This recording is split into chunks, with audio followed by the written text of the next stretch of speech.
hides what's held within. This is ground that was paid for. This is law you don't erase. You don't tear it down for comfort. You don't hand it through disgrace. Stand your post, raise your spine. Freedom lies behind the line. This is home, this is mine. I was born behind the line. Wonder what I'm alive.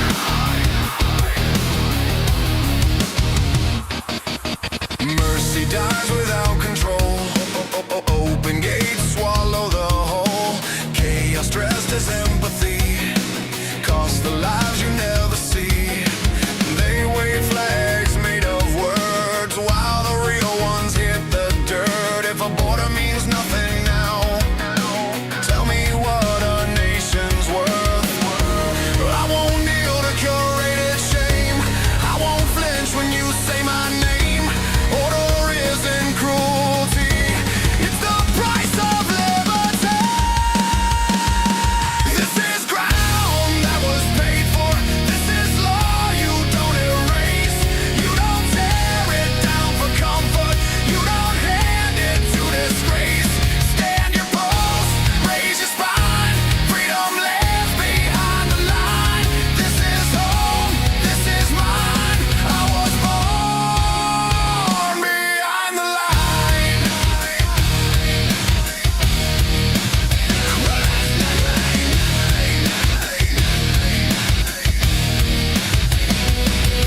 Not hate, not fear, just duty drawn in steel.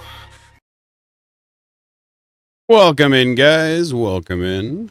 Welcome back, my glorious Tater Nation. It's me, of course, your friendly neighborhood potato, peeking out from beneath the soil, watching the world grow, and occasionally trip over its own shoelaces.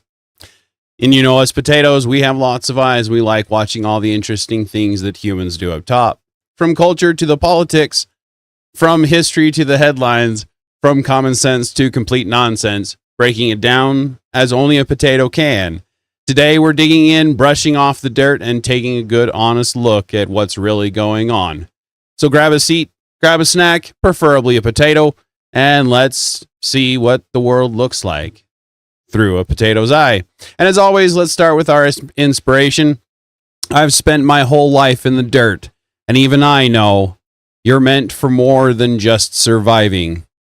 And of course, Bruce Lee, action is the real measure of intelligence, as we'll find in this video today, right?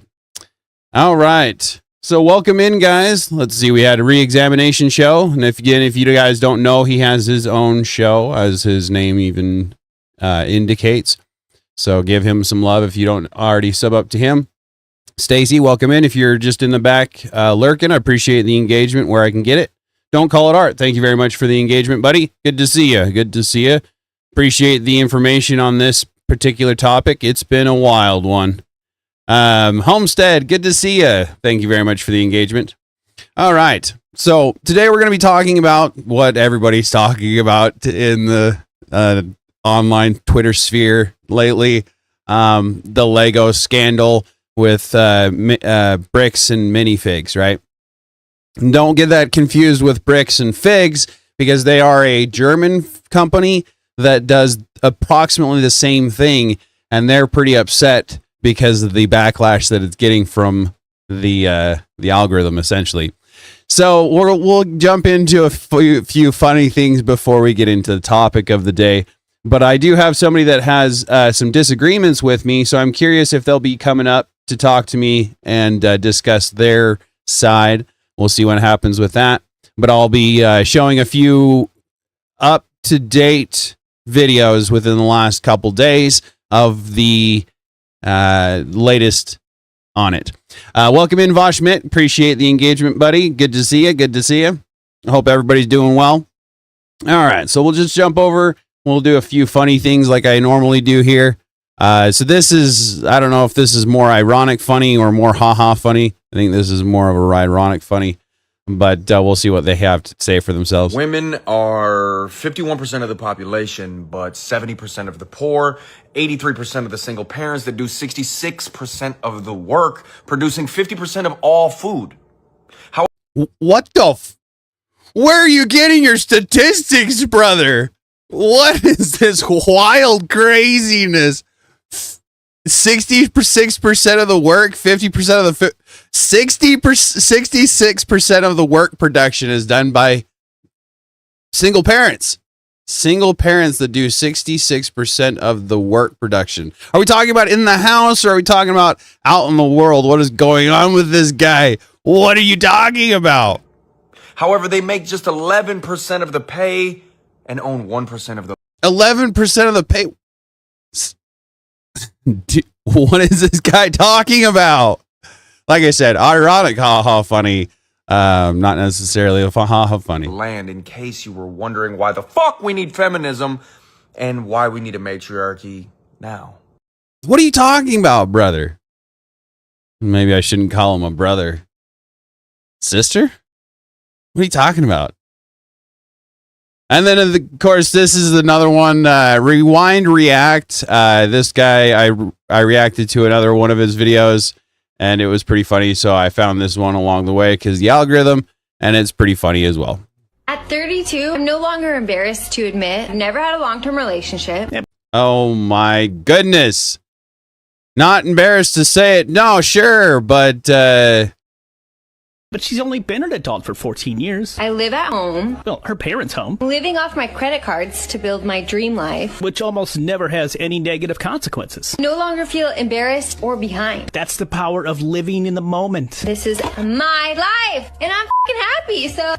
Yeah, she looks happy. I think she's going to be just fine, guys. just fine, guys. Yeah. Yeah, Vosh, exactly. Another sneaky plucker.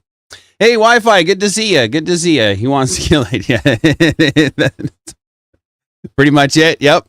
Let's see.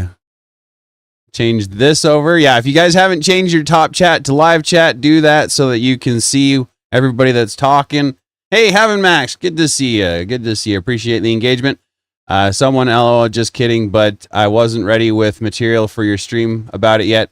Dad mode means I don't get to decide when to extra videos. That's fair. That's fair. We don't necessarily have to do it today.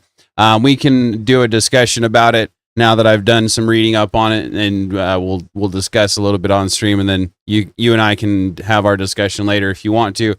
I do want to be off line in order to have AVG have her stream. We'll be doing a watch party, but everybody needs to make sure it's up in the background so we give her love. But I found this hilarious because it's, a potato. It's not an actual potato, but this is how you cook a potato according to this person. All right, guys, make sure you flip your potatoes so you don't burn them like I did.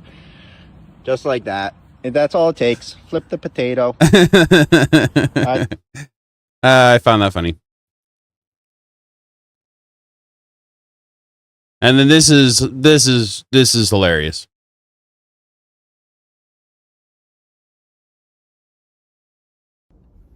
Gas is a necessary expense for a road warrior like myself. My handy tip? Avoid the price gouge by only filling up a small amount at a time. You'll be surprised by how much you save. Observe.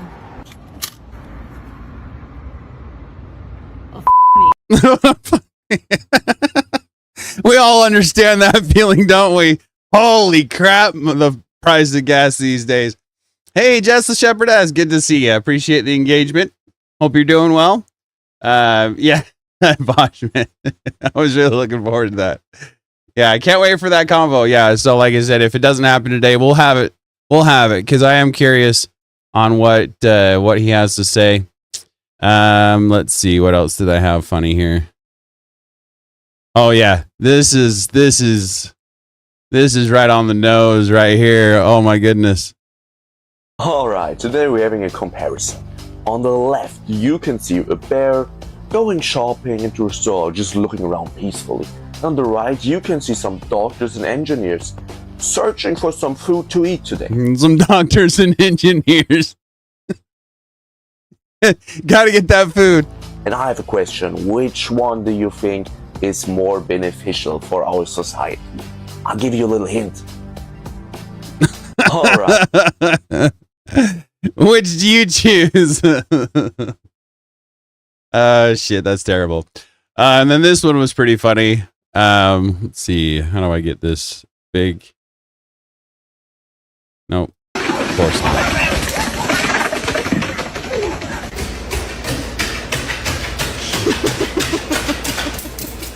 Dogs, man, they're so funny. What?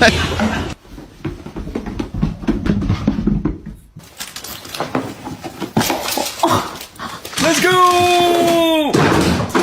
Oh, jeez. Dogs, man. Show us how you go down the stairs. Come here. Oh, dogs, man. Dog goes better down the stairs better on the front two legs than I do on my own two legs. Same here. Same with that one. That poor dog. Thinks he's a human. Anyway. All right. So we'll get into my topic for the day. All right. So the latest on the Lego scandal. Basically, we have some released footage. Released. It wasn't hacked. It wasn't pulled illegally. This was something that the American Fork, Utah Police Department allowed to happen. They dropped a link for everyone, for the public to see these unredacted videos of the Reckless Ben encounters. And so we'll be going over some of that. So Reckless Ben did a reaction to some of those released files, and I guess they've pulled them back, right? They released them, and then they said, "Oh, that wasn't supposed to be released there," so they've redacted them again. But before they were able to redact them again, there's been some people online that have pulled them and archived them so that they cannot be redacted again. When you have a million subscribers, I guess he doesn't have terribly a lot compared to like Matt Walsh and things like that. But if you go to his original video of the incident of him tracking down the Legos, and we might actually go over that depending upon what time we have today, but it shows him it shows about 5 million views on that incident. So this thing has blown up. And where I don't agree with attacking innocent people, say the other franchise owners, this is something that we, as the internet, as a collective, we need to start pushing back on this kind of attitude, because if we don't, what are we supposed to do? Just sit back and let this kind of stuff happen, right? So, like I said, we'll get into this. This is the footage that has been released, and I'll let him explain a little bit more. Someone actually hacked into the American Fork Police Department and released all the footage, unredacted, of my interactions with them. So this is the original footage I got with the redactions in, and this is the new unredacted footage. I'm lining them up, and I'm going to keep only the redacted parts to see what they were actually saying. Jim, I understand. This ends today. I know, we're talking more. Sadly, they weren't able to get the first 2 days where I was accused of having heroin on me. But the final 2 days, we were able to see a lot, actually. The footage starts with me. And there were 58, almost 60 gigabytes of unredacted videotape that they had released. And so I don't know how much of it I haven't seen hardly any of it. This was just I think 3 days ago that this happened. And this particular video, I believe, was released 3 days ago. On June 4th. So yeah, 3 days ago. And then there's a couple of other videos that have happened within the last day that they're reacting to this release. And so we'll talk about those too. Maybe. Going to Josh's house so I can serve him his legal court papers. Josh knows that if he goes to court with me, he's going to lose. So instead, a much easier option is he calls the police on me to prevent me from serving him. His name is Ben Schneider. He's stalking my house. Will you come to my house, please, and come get them? I'm not going to have stalkers. Are they there right now? They're on the side of the house. One of the dispatchers made a note here saying that you were gonna shoot someone. I'm done with this. Officer, can you please help me and my family and make this stop? Yeah, absolutely. What I don't understand about this is they treat Ben like a suspect from the get-go, and this guy here, they just believe every word that he says or something like that. So I was going over the unredacted footage. They'll show some of it in this video, but it almost seems like this gentleman here, Johnson, I can't remember, Joshua maybe. Anyway, long story short, Brandon or Joshua, he is basically like telling the cops what to do, telling them that this is an illegal paper serving because it's not an actual court case. And the officers believe him over Ben when he's trying to explain the situation. Had a consignment deal with a guy named Brian Mansell. A year and a half, almost 2 years. So wait. So another thing about this, he just admitted that they did have a agreement with this Brian Mansell, where they're trying to deny that there was ever an agreement in the first place. They try to say that they didn't have consignment. They wouldn't allow consignments. But if you watch the first video with Reckless Ben, he shows the original agreement and how it does allow consignments, and that this other previous franchise owner had signed this agreement. It doesn't matter if they do or do not allow consignments. She was a franchise owner. She was allowed to do consignments under her own store. That was her store, as I understand it. Long story short, they pushed her out and took over that consignment, at which time they either need to give back the consigned material or pay for it. Hey, JB, good to see you. I appreciate the engagement, man. Hey, Dave, good to see you. Thank you very much for posting that. Please like, subscribe, and turn on notifications. If you're not already, subscribed, please do so. I definitely need those subscriber numbers. She had this consignment deal with him and she never paid him. So right away, Josh is lying to the police, which we can easily verify with all of the metadata timestamped pictures that show that the Lego sets were in the store when Josh took it over. He's hired this YouTuber. His name is Ben Schneider. He's Reckless Ben. They sent people in saying they're going to murder our manager. I'm done. What are you guys doing here? So we are in a court case with them, and we have to serve them legal papers. She is a process server, and she's trying to serve you papers. She's not a process server. Okay. So that's the biggest thing is if you, especially in the state of Utah, you don't have to be a process server. I understand that you could be a process server. You could go through the process to have that license or whatever. But in the state of Utah, you do not have to be a process server. You just have to be over the age of 18, not associated with that particular case, not associated with the people in that case. Right. So if you were to get somebody that were completely outside of your inner circle, they're over the age of 18 and they're not an attorney. Right. That's all that it requires to serve someone paperwork in the state of Utah. And this is where that is where the American Fork Police Department incident happened. Right. So this originated in Salem, Oregon. But when they shut down the store. That's the other thing is if they had just tried to work with Brian Mansell, that's the biggest thing from the get-go was we don't know anything about it. There's nothing to do with that. We have no idea what's going on there. Now he's saying that he did know that there was an agreement going on. Now whether he's saying that facetiously, if he's saying that tongue in cheek, whatever, I don't know. I can't speak on that. But there's another video that I'll try to cover that talks about little yellow stickers that were placed on all of the consigned goods when Crystal, the previous consignment owner, was in charge of the building. So she had already done an inventory of sorts where they wouldn't allow her to do the inventory when they were kicking her out of the store. And again, if you haven't seen the original video done by Reckless Ben, please go check that. It's actually a cinematic masterpiece, really. He did a very good job of making it enjoyable to watch. But it's almost 2 hours long. It's the whole process of him finding out what happened with the Lego. So please go check that out, because I just don't have time to cover that.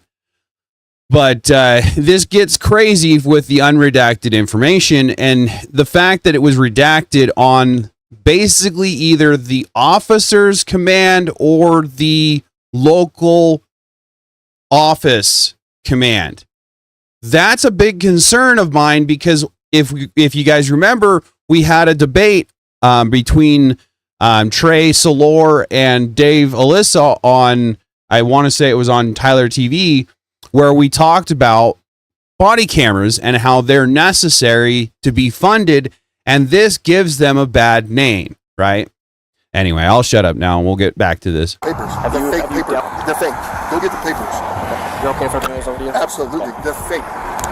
You got the see those papers? Yeah. So this is what you're trying to serve them with? Yes. I wish we could just send them an email. I wish we could just send them a phone call, or the court could just send it to them, but this is what we're required to do from the United States court. So we're just following the instructions of the government.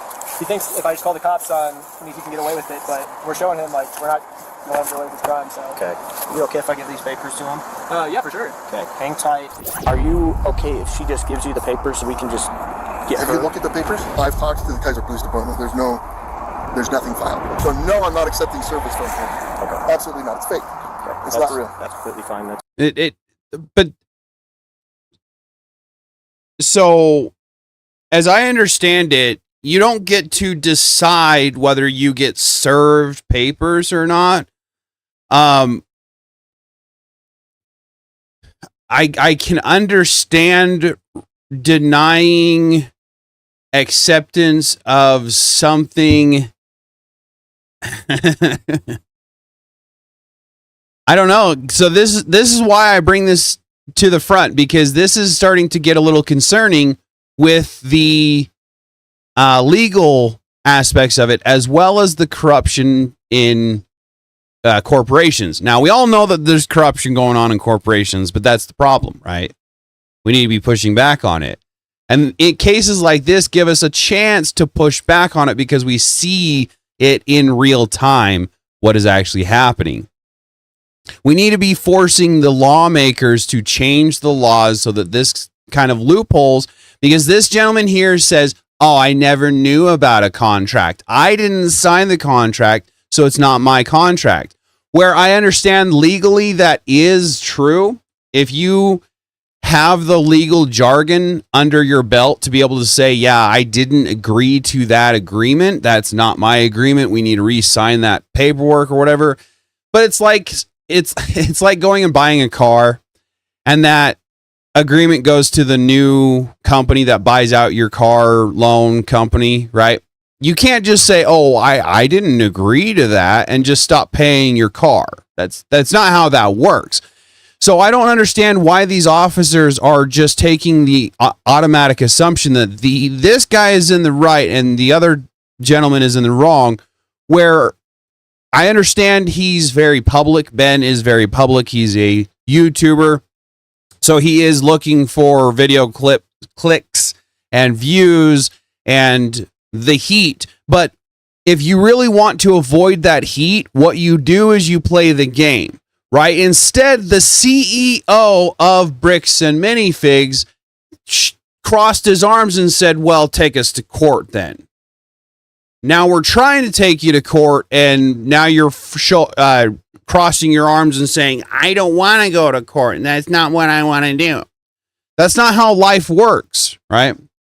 Hey, Chaos Theory, welcome in. I appreciate the engagement. Good to see you. You have that right? Yeah. Literally, all this police officer has to do is be like, you are served. And then he doesn't even have to accept them. He can literally just drop them. But as long as you say you are served, that counts as a legal serving. So why doesn't this cop just do that? Like, this whole thing could be solved in literally 3 seconds. Like, here, I'll time it. You've been served. Yeah, like literally 1.5 seconds, and this could be solved. This could literally be solved in 1.5 seconds. And this police officer is just purposely choosing to make this way more complicated than it has to be. Hold up. All right. What are you wanting done today? Besides, obviously, talk to. As much as you humanly possibly can. I can screen charges. I'm open to screening charges through our attorney. Yeah. Instead of serving these court papers, like the police officer promised me he would, This officer would rather screen all possible charges for me to see what random stuff they can make up about me. I'm gonna go talk with him, give him his paper back, since you do not want this, Can I correct? peek at it? What was that? Can I peek at it? It kind of puts me in a little bit All of right, a never bind. mind. It's fake. There's no lawsuit in this. Okay. Can I peek at it? Officer, at that point in time, you should have just said, yeah, here you go. And served it like you're legally basically supposed to. That's the question, of course, because I'm a potato. But at that point in time, you have the legal paperwork in your hand to serve this gentleman. Why are you not serving the order that you have in your hand? This part is what I called a fishing expedition. These are the rules against fishing for charges. That's fair. Don't call it art. Makes sense, actually. Yeah, this got wild. And it just keeps getting weirder and weirder as we go through it. Obviously, this is the most up-to-date information that I can find. This was 3 days ago, but the next two videos were done within the last day. Now, whether there's any more information since this video, I can't honestly say. Anyway, I'm gonna give this back to him. And trespasser. Because here's the thing. Let's think about this logically. Do you think a process server would show up with a guy that's been harassing a YouTuber to serve papers in Utah? Josh knows that if he gets served these papers, it's going to be really bad for him. And at this point, it seems like he's willing to make up any story he can to get us arrested before he gets served these papers. They sent a lady in, and the lady's like, oh, I'm going to murder you, to Amanda, the manager. And now, Josh has just committed a felony, lying to the police officers about a false threat I made. I was going to say, now that could have been pulled out of the original videos done by Reckless Ben and things like that, because that would obviously incriminate Reckless Ben. But Reckless Ben, let's face it, he incriminates himself pretty good in that investigation. Now, I'm not going to say that what he did was incorrect, because now this is an if because I don't know what happened. Brian Mansell claims that he tried to go to an attorney and pull his own court case. The attorneys told him that he didn't have a chance. He didn't have a leg to stand on, or something along those lines, because he didn't pursue it, and he went to Reckless Ben instead. When he went to Reckless Ben went on quite the diatribe of different, what is the word I'm looking for?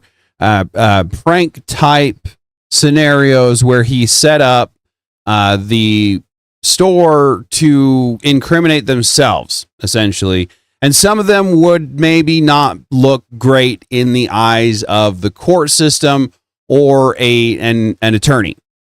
However, with the corruption that is the court system nowadays, how are we supposed to fight back if we're not allowed to use the same rules that they play by? If we're not allowed to play by the same rules, why are they allowed to? To get me arrested is super duper illegal. He called the store a billion times, threatened the employees.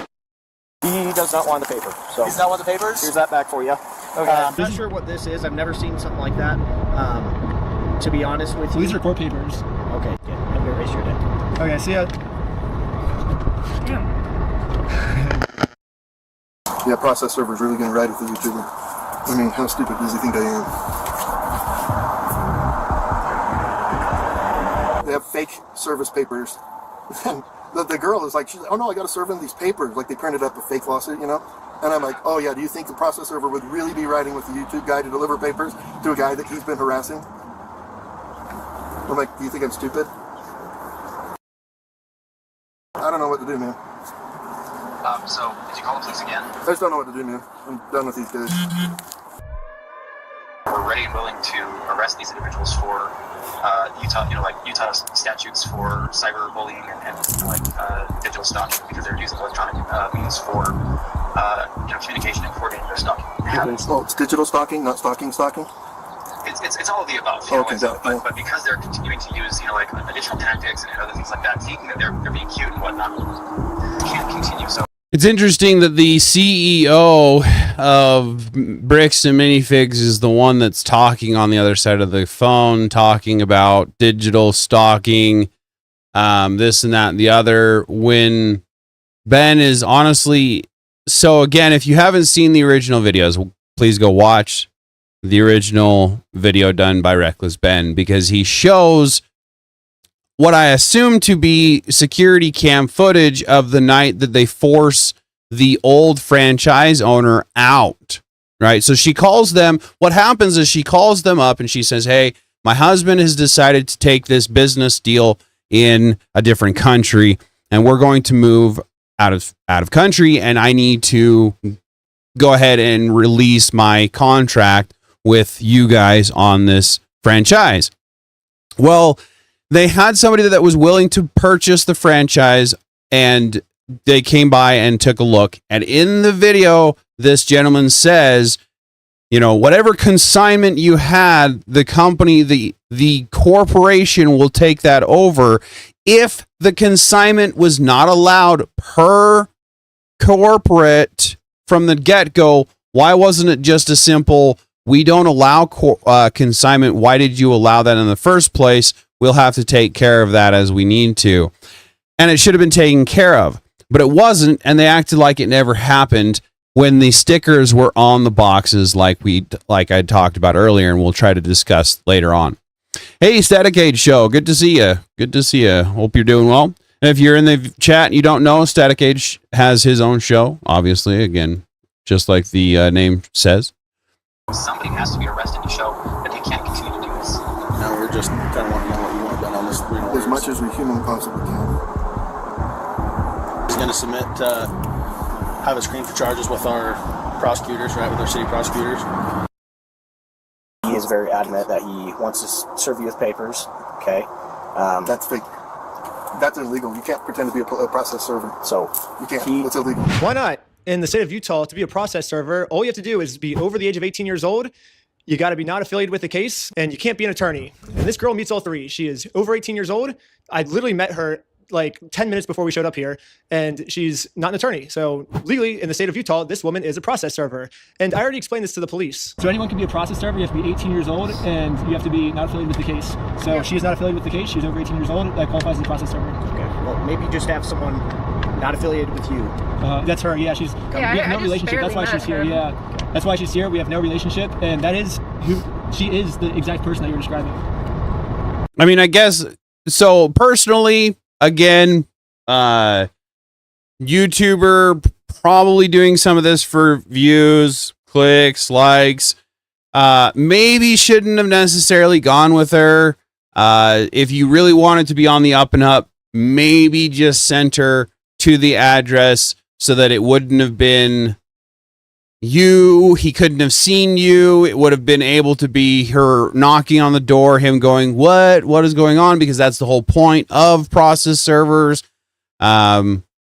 Shoot, what is it? I think it's Pineapple Express, probably, where the dude is a process server by trade or whatever you want to call it, and is just hated by everybody, but he has a whole trunk full of different outfits and disguises, and he goes up and they're like, who are you? And he just throws the paper and you're served, and they're like, what's going on? But it's done.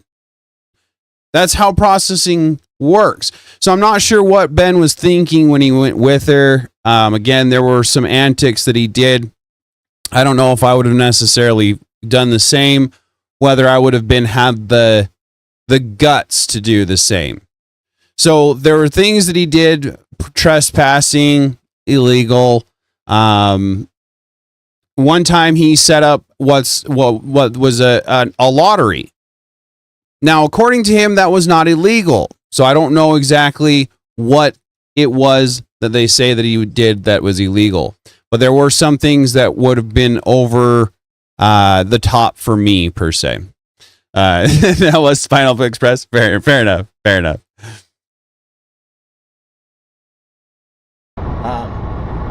That's fake. It is a lie. She's impersonating a process server. So for this girl to be impersonating a process server in the state of Utah, she must either be under 18, which the cops took her ID and verified she's not under 18. Do you have an ID or anything like that on you?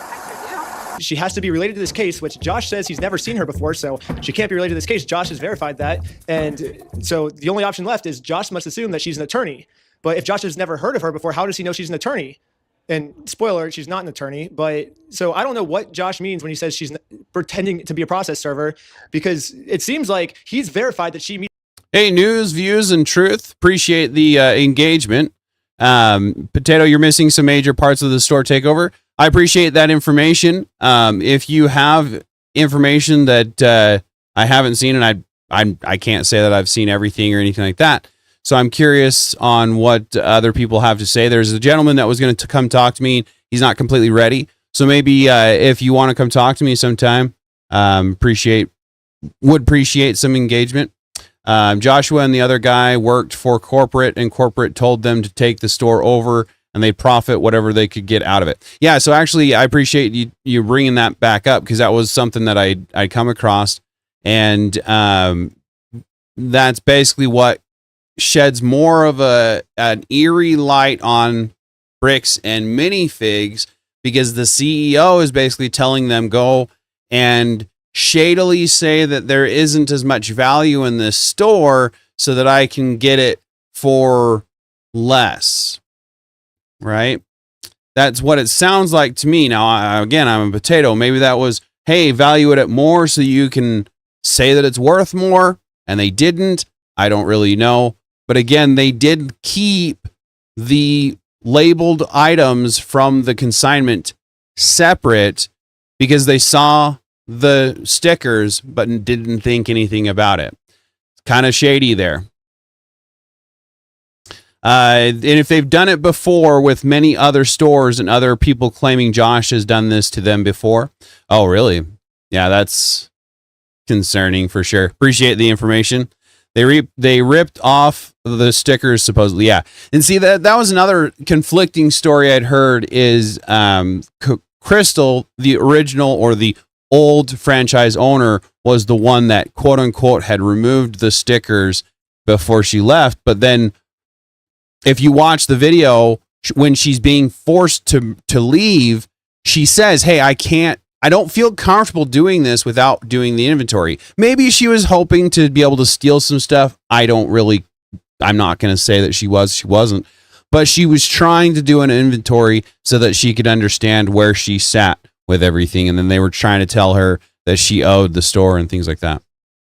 Don't Call It Art says part of the reason, and just a theory, he says part of the reason they're fighting this so hard is because admission might open them up to lawsuits from other people they screwed over.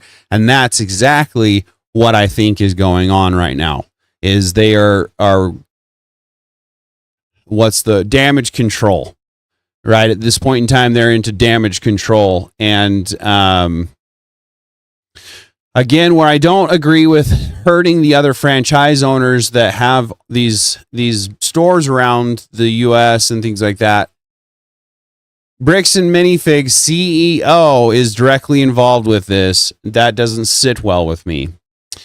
Dave says, in order for it to be trespassing, the complainant has to tell the party to leave and give them a reasonable amount of time to leave. And that's exactly it, Dave, is I don't believe they went back. Well, actually, they did go back on he did go back on the property himself, but what I was referring to was the hanging of the sign when his subsidiaries went and did it because he played the game. And that's kind of what I'm talking about, is about how we need to start pushing for the game to be not as easily played anymore. But Bam is likely dead. News, views, and truths. That's fair. Sorry to say it, guys, but yeah, a company like that, we need to start pushing back against. And the smaller, the bigger the company, the bigger they fall, whatever you want to call it. I don't know. But at this point, we need to start realizing that we have some more power than they want us to believe that we do. I don't know. This was ridiculous. It's all the requirements to be a process server. So basically what Josh is saying is, even though she meets all these requirements, and I acknowledge she meets these requirements, she still doesn't meet these requirements. You're making no sense, Josh.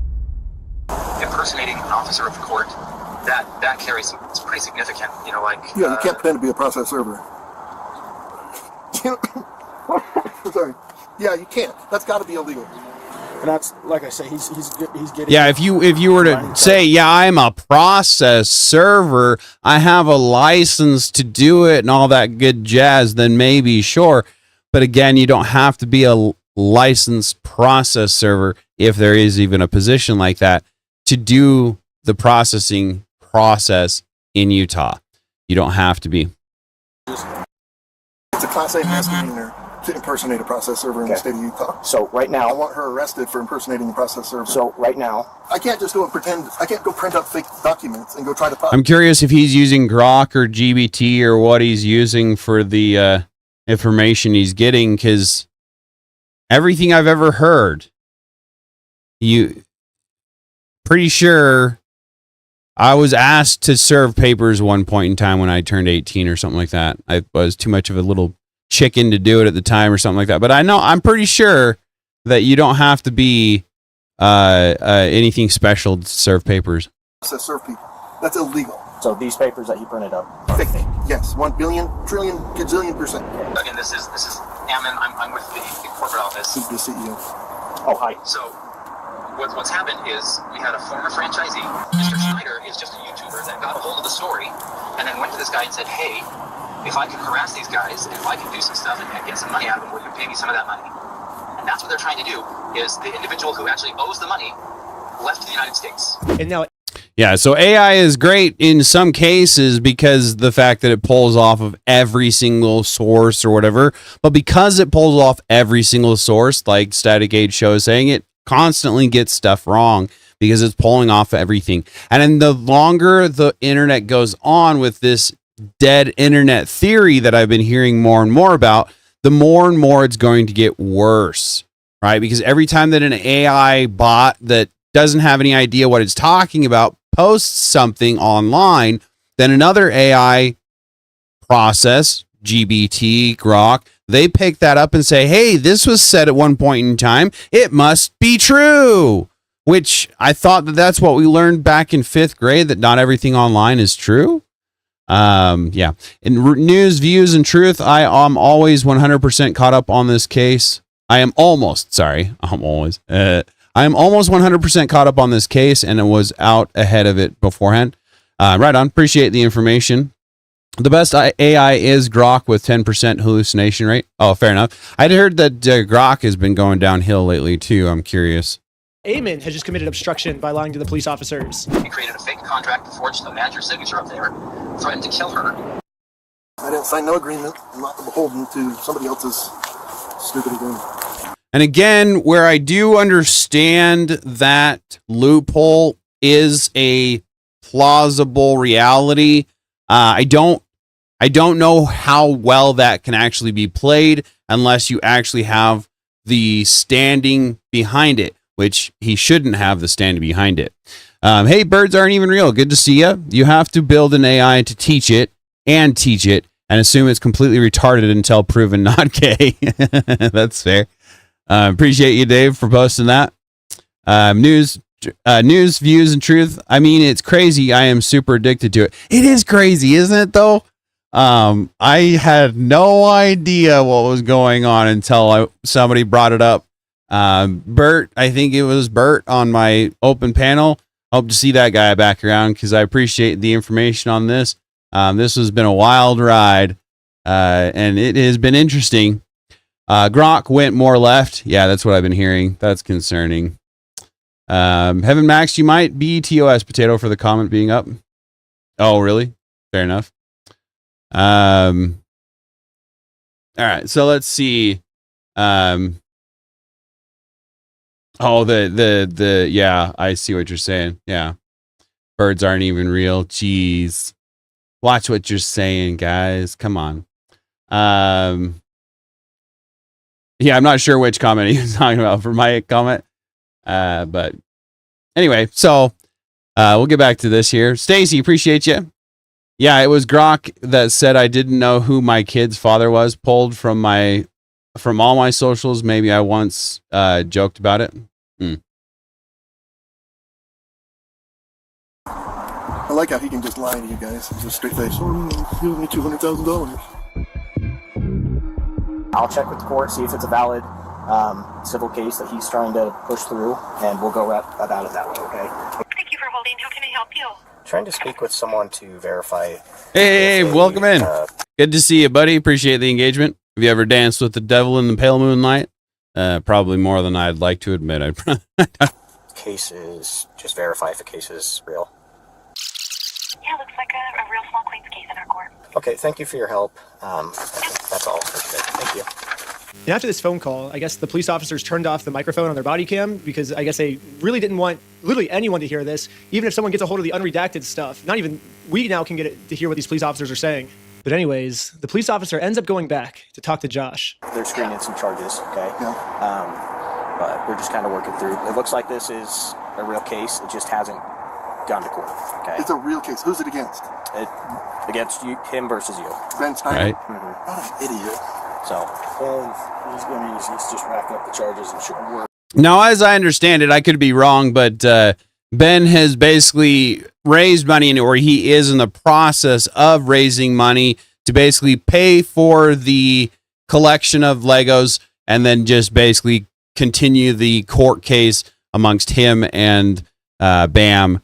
So I guess I understand, from what I understand, it's basically between him and Ben now instead of him and Brian Mansell. So he's all, oh, that's stupid because it's not even my problem or his problem or whatever. But yeah, it's interesting. Someone pointed out the police chief didn't even turn on his mic for that press conference, just showing ignorance of the department, which the Dropbox release supports that theory. Oh, wow. That's concerning. Didn't even turn his mic on, huh? Some weird stuff going on with this. I don't know exactly who to really call out for this, but somebody definitely needs to be keeping an eye on this stuff going on here. Over 400K already. Yeah, exactly. So like I said, he raising money to just buy the collection. So that's good.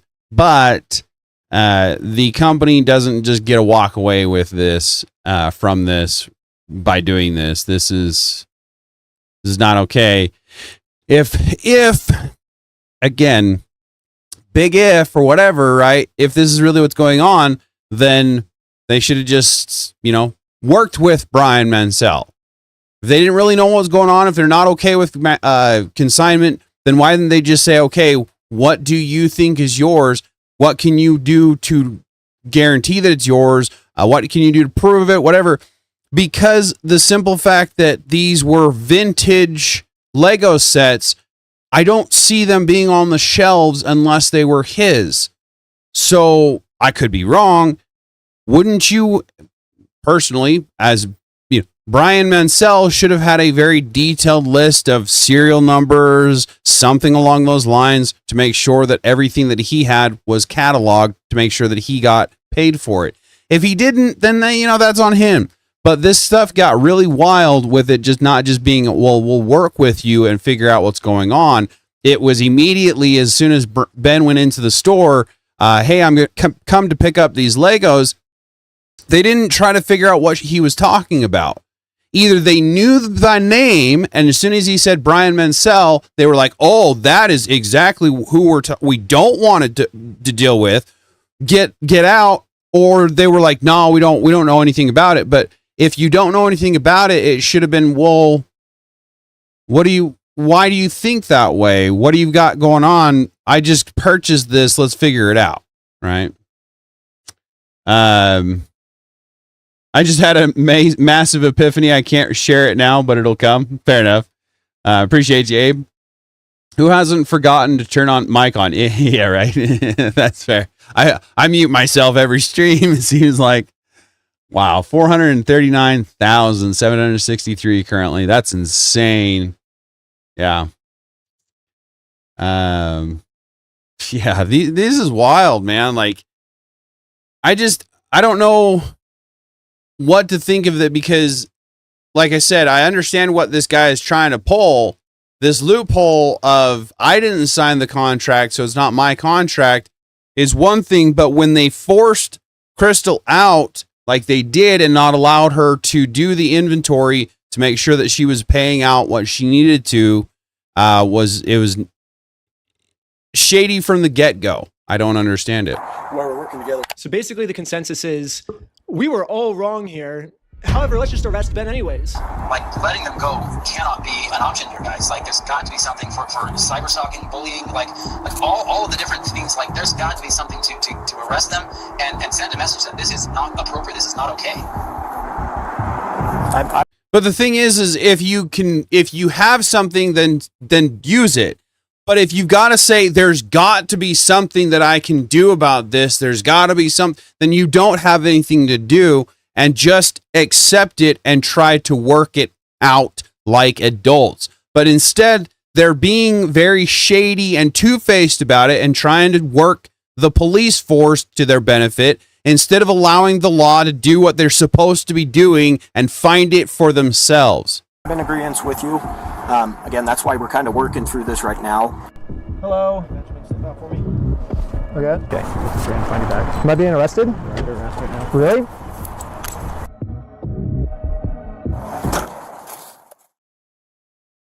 Yeah, exactly. That's just it. As the chief operating officer said, they were taking over the consignment. The night that they shoved Crystal out on that security cam, ring cam, whatever it was, they had said, the gentleman was basically, yeah, whatever consignment you have is not your business anymore. It's the corporate's business, and we're going to take that over. And I'm pretty sure it was him that was there. I couldn't tell who it was that was on the video, but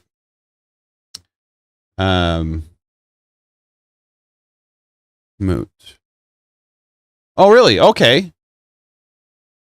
Welcome in, man. I appreciate the engagement. Makes a lot of sense now. Okay. Appreciate you, man. And the CEO tried to call the coup lower level employee. Yeah, this has been a wild ride for sure. I love you. I love you. Oh, there we go. I love you. Okay, I love you. I love American Police Department.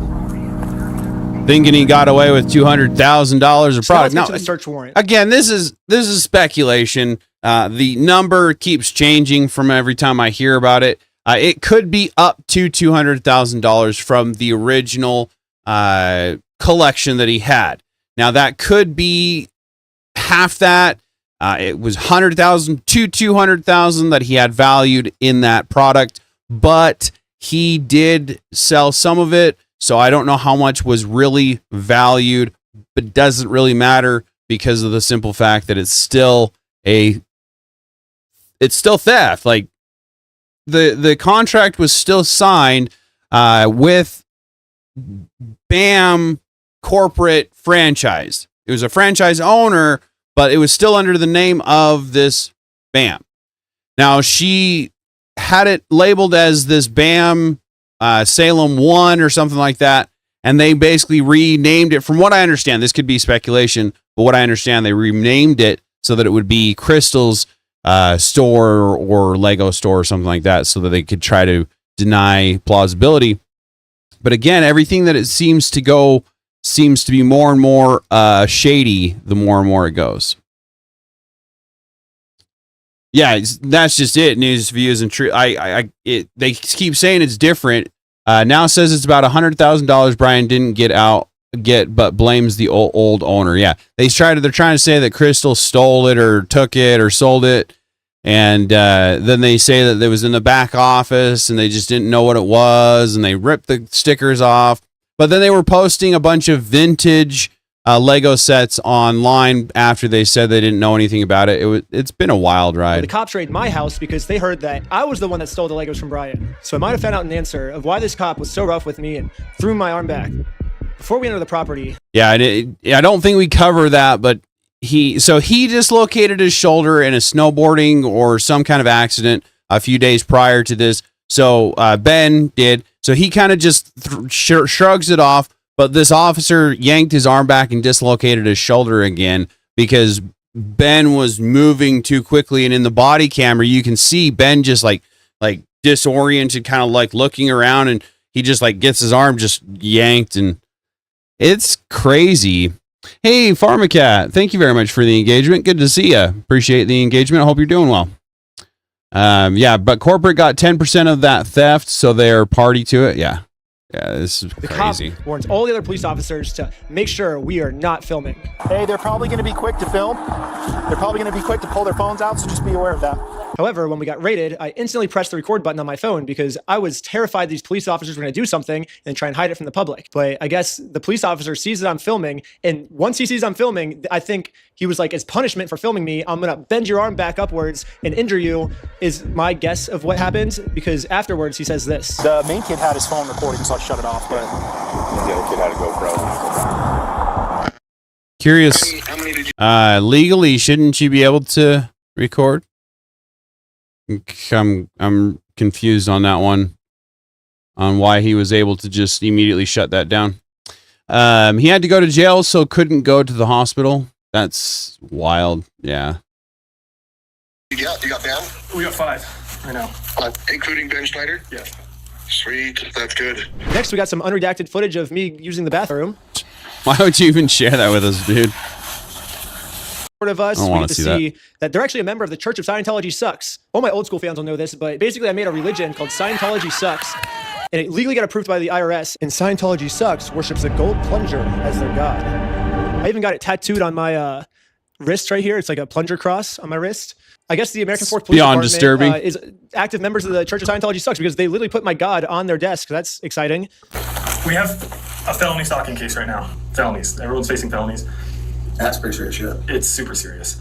I know that you've been told all of, oh, it's a fundraiser. This guy stole $200,000. Yeah. That was a case that guy would be in jail. Yeah. So No, we're going to use critical. Anyways, we're going to fast forward a bunch. So this is basically a spoiler for episode 3, but basically this Bricks and Minifakes company has nonstop been making fake bomb threats, fake fire threats, fake murder threats in my name that I'm going to murder them. The only problem is obviously these are all fake threats. I would never do something like that, but the police think that these are real threats. So now the police from Los Angeles, from Utah, they're all working together now to catch me. Here's a phone call from just a few days ago of the Los Angeles police calling the Utah police of them scheming of a way to get me arrested for all these mystery threats that I've been making. Paul, we got a complaint from a guy in Provo about this guy Schneider. Okay. And so it seems like I talked to the guys in Sandon police too, and then trying to get a hold of Provo police. So it seems like, yeah, Schneider's kind of all over the place. Yeah. Basically. Yeah, news views. The skyscraper video is even crazier than this one. Ben dodges like 24 police in the middle of LA. I'm curious, what one are you referring? Like, I don't watch Ben a whole lot, so I'm curious. Now I want to see that one. Anyway, so yeah, Dave, the First Amendment says he can. That's just it. That I don't understand what happened here. It's 100% worth Patreon. That's fair. I might have to check it out. I have a Patreon. If anybody ever wants to join mine, I might have to check his Patreon out. But Don't Call It Art says, I'm pretty sure that them turning off his camera is a civil rights violation. It's the First Amendment, and he was within his own dwelling, where your civil rights are at their strongest. And that's exactly what I was kind of thinking, like, isn't outside of his house, inside of his house, isn't that the best to be able to record? And this is crazy. And they need to be called out for it. The police department especially, but even their own community, right, should be holding them accountable for this kind of stuff. If you bought Patreon and didn't like the graffiti high-rise video, it would pay you back for Patreon cost. I'm that confident. Oh, okay, fair enough. I'll take a look at it. Hey, B, good to see you. Appreciate the engagement. Fell asleep in my chair. This is a wild story, yeah. Appreciate the engagement, man. So he called me and he's just like, this guy's crazy. He's like making threats against us, my employees, our business, etc., etc. It seems like this guy might live in LA, or his last known address is in LA. So I guess I'm just trying to track down like what you guys are doing, if anything. I know, like, at least I've been told that there's technically a couple open cases. This guy's already being charged in Utah by 3 different places. Like, what are we doing? Any idea where he actually is? No idea. I know we had asked to hold him until we had further, but I'm guessing they just let him bond out. So. Okay. The only problem is I'm in a place the American police have no jurisdiction over, so they're never going to catch me here. We have no American police in sight. Good luck finding me. You are never going to find me, police officers. Well, don't rub it in their face. Don't Don't make them want to find you. All right, so let's see. Birds aren't even real. I don't know. They can turn it off. It would contain information about a separate investigation or something similar. There's a few ways they can get around turning it off. Fair. Heaven Max, if they think he might delete evidence or flee, they can confiscate filming equipment. But I love their little loopholes, and this is why we need to be pushing back against this kind of attitude. JB says, I'm still here sticking around like a hair in a biscuit. I'm just working on the car and listening. That's fair, JB. I appreciate the engagement, buddy.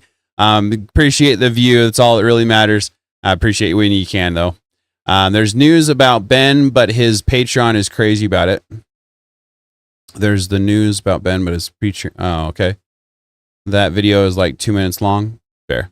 I'll have to take a look. Yeah, I'll have to see what he charges for it and see if I can afford it. I'm a broke joke. And on that note, if you want to keep me around, I would love any kind of donations that you might have, clinking around. I do have a Cash App, Patreon, PayPal. I've got it all. Trying to get some money coming in. But anyway, we'll get back to this. A police department. Okay, so this guy is another attorney, or not another, I should say, some kind of an attorney.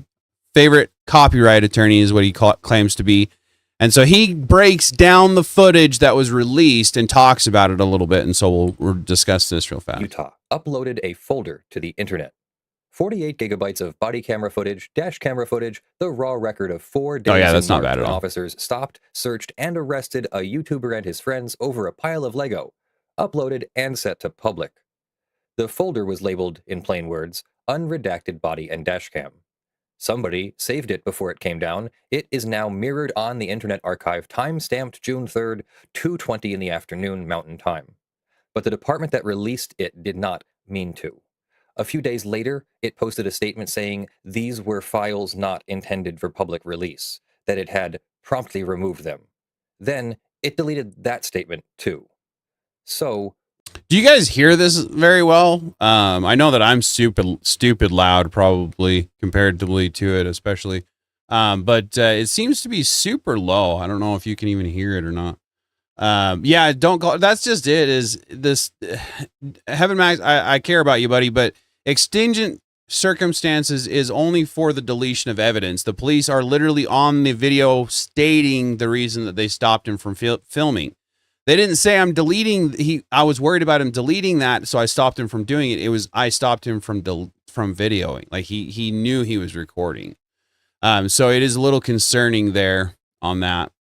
And then the false age claims and just wanting to be scared. It was crazy how they were accusing him of all that and trying to make him basically get charges for something that there was no evidence for. They didn't find anything or anything like that.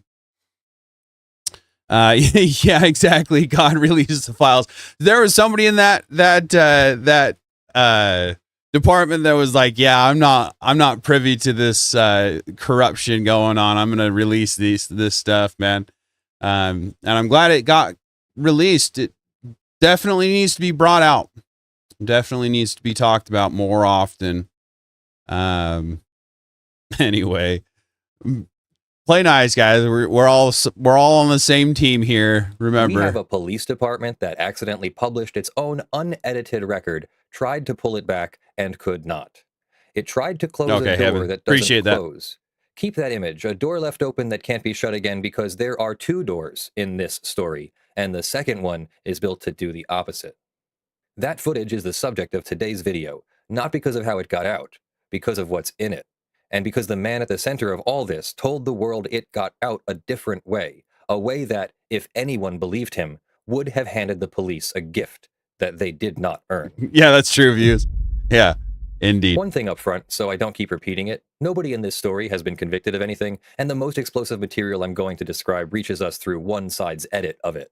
Some of it is solid, some of it is a man syncing audio in his bedroom. Let me start with the correction, because I got a piece of this wrong in an earlier video, and so did almost everyone else, including the person it helps most.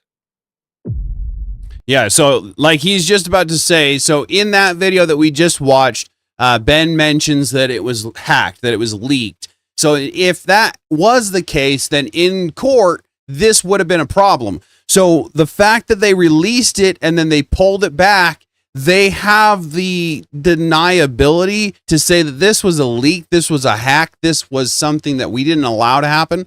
But I'm pretty sure the police department came out and said, yeah, we didn't want that to happen. We didn't mean for that to happen. So they took accountability for it, which then gives the accountability, which then allows it to be admissible or miscible, whatever, admissible in court. So they can use this information in court at this point in time. When the unredacted footage surfaced, Reckless Ben, the YouTuber Benjamin Schneider, went on national television and said someone had hacked the American Fork Police Department. He said it in his video too. A hack, a breach. Someone broke in and let it all out. That is almost certainly not what happened. Here's what the record actually shows. The department itself put a public link out into the world, a media kit, the kind of thing a police department posts when it wants reporters to have the files. Inside that link sat a folder that should have been redacted and wasn't. People found it and downloaded it and copied it to the Internet Archive before the department noticed and took it down. Then the department posted that statement I mentioned, files not intended for public release, which is a confession in its own words that this was its own upload, not someone else's break-in. So picture what Ben actually did, and it's a fair picture point. how he described it. Interesting. Instead of just using the gift of... It's an interesting thought. Yeah, hacker could have ransomed the police, and then they released, and police claimed it was them. Yeah, it's an interesting theory, for sure. The footage, he must also confess to a burglary. He chose to tell a burglary version on purpose about himself. So why does hack versus oops matter? Let me give you 3 reasons because they climb in importance. The first is about the evidence itself. When a police department is the source of its own footage, the footage authenticates itself. It's a public record produced by the agency that made it.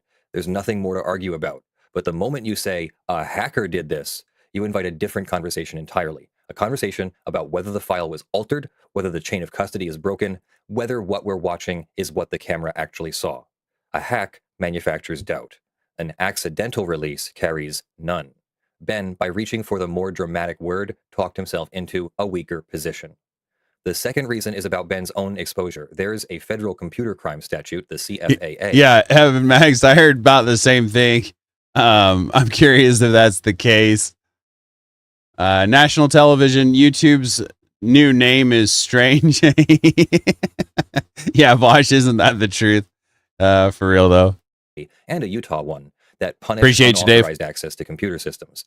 Downloading a file from a public link that a government agency posted itself is not unauthorized access, not even close. The Supreme Court and the Ninth Circuit have both said in recent years that you cannot commit computer fraud by looking at something already sitting open on a public link, even if the person who posted it wishes they hadn't. So as accidental release, Ben is a journalist who downloaded a public file. But as hack, he's volunteered himself into a story about a crime. Same footage, wildly different legal posture. And he picked the worst one and said it on national television. The third reason is the one I'd underline. There's a line of First Amendment cases. The one people know is the Pentagon Papers, but the cleaner ones are Bartnicki and Florida Star, standing for the idea that when the press lawfully gets truthful information about a matter of public concern, the government generally cannot punish it for publishing, even if the information was leaked, even if someone upstream broke a rule to expose it. That protection is strongest when the publisher's own hands are clean. Ben's hands are clean here. He downloaded a public file. The hack story muddies the cleanest thing he has going. So, the correction is simple. The footage was not hacked. The police released it themselves and tried to take it back. That makes it more reliable, not less, and it makes the man relying on it safer, not more exposed. Yeah, we wanted to be very clear that this was a completely legitimate and legal process to find this information, if you will, because they literally gave it to him like on his doorstep. Yeah, it sounds like they're all Mormon, but it doesn't sound like a conspiracy in that sense. That's fair. That's fair. A Mormon podcast basically adopted Ben and is on the side of truth after Latter-day Daily Saints and was a really good podcast. Interesting. Mormon gaslighting. Fair enough. Ammon is a Mormon name from the Book of Mormon who gets back stolen goods. Actually, yeah, I think you're right. Yeah. It's been a while since I've read the Book of Mormon. Heaven, go watch the podcast. Ben was on it. Yeah, right. This guy gets it. Press are allowed to publish hacked or leaked information as long as they weren't participants in the accessing of that information, even top secret information. Yeah, exactly. Can't spell Mormon without moron. Then the story he told about it. Prairie Muslim. Now, why does an accidental enough. release of the unredacted version matter so much?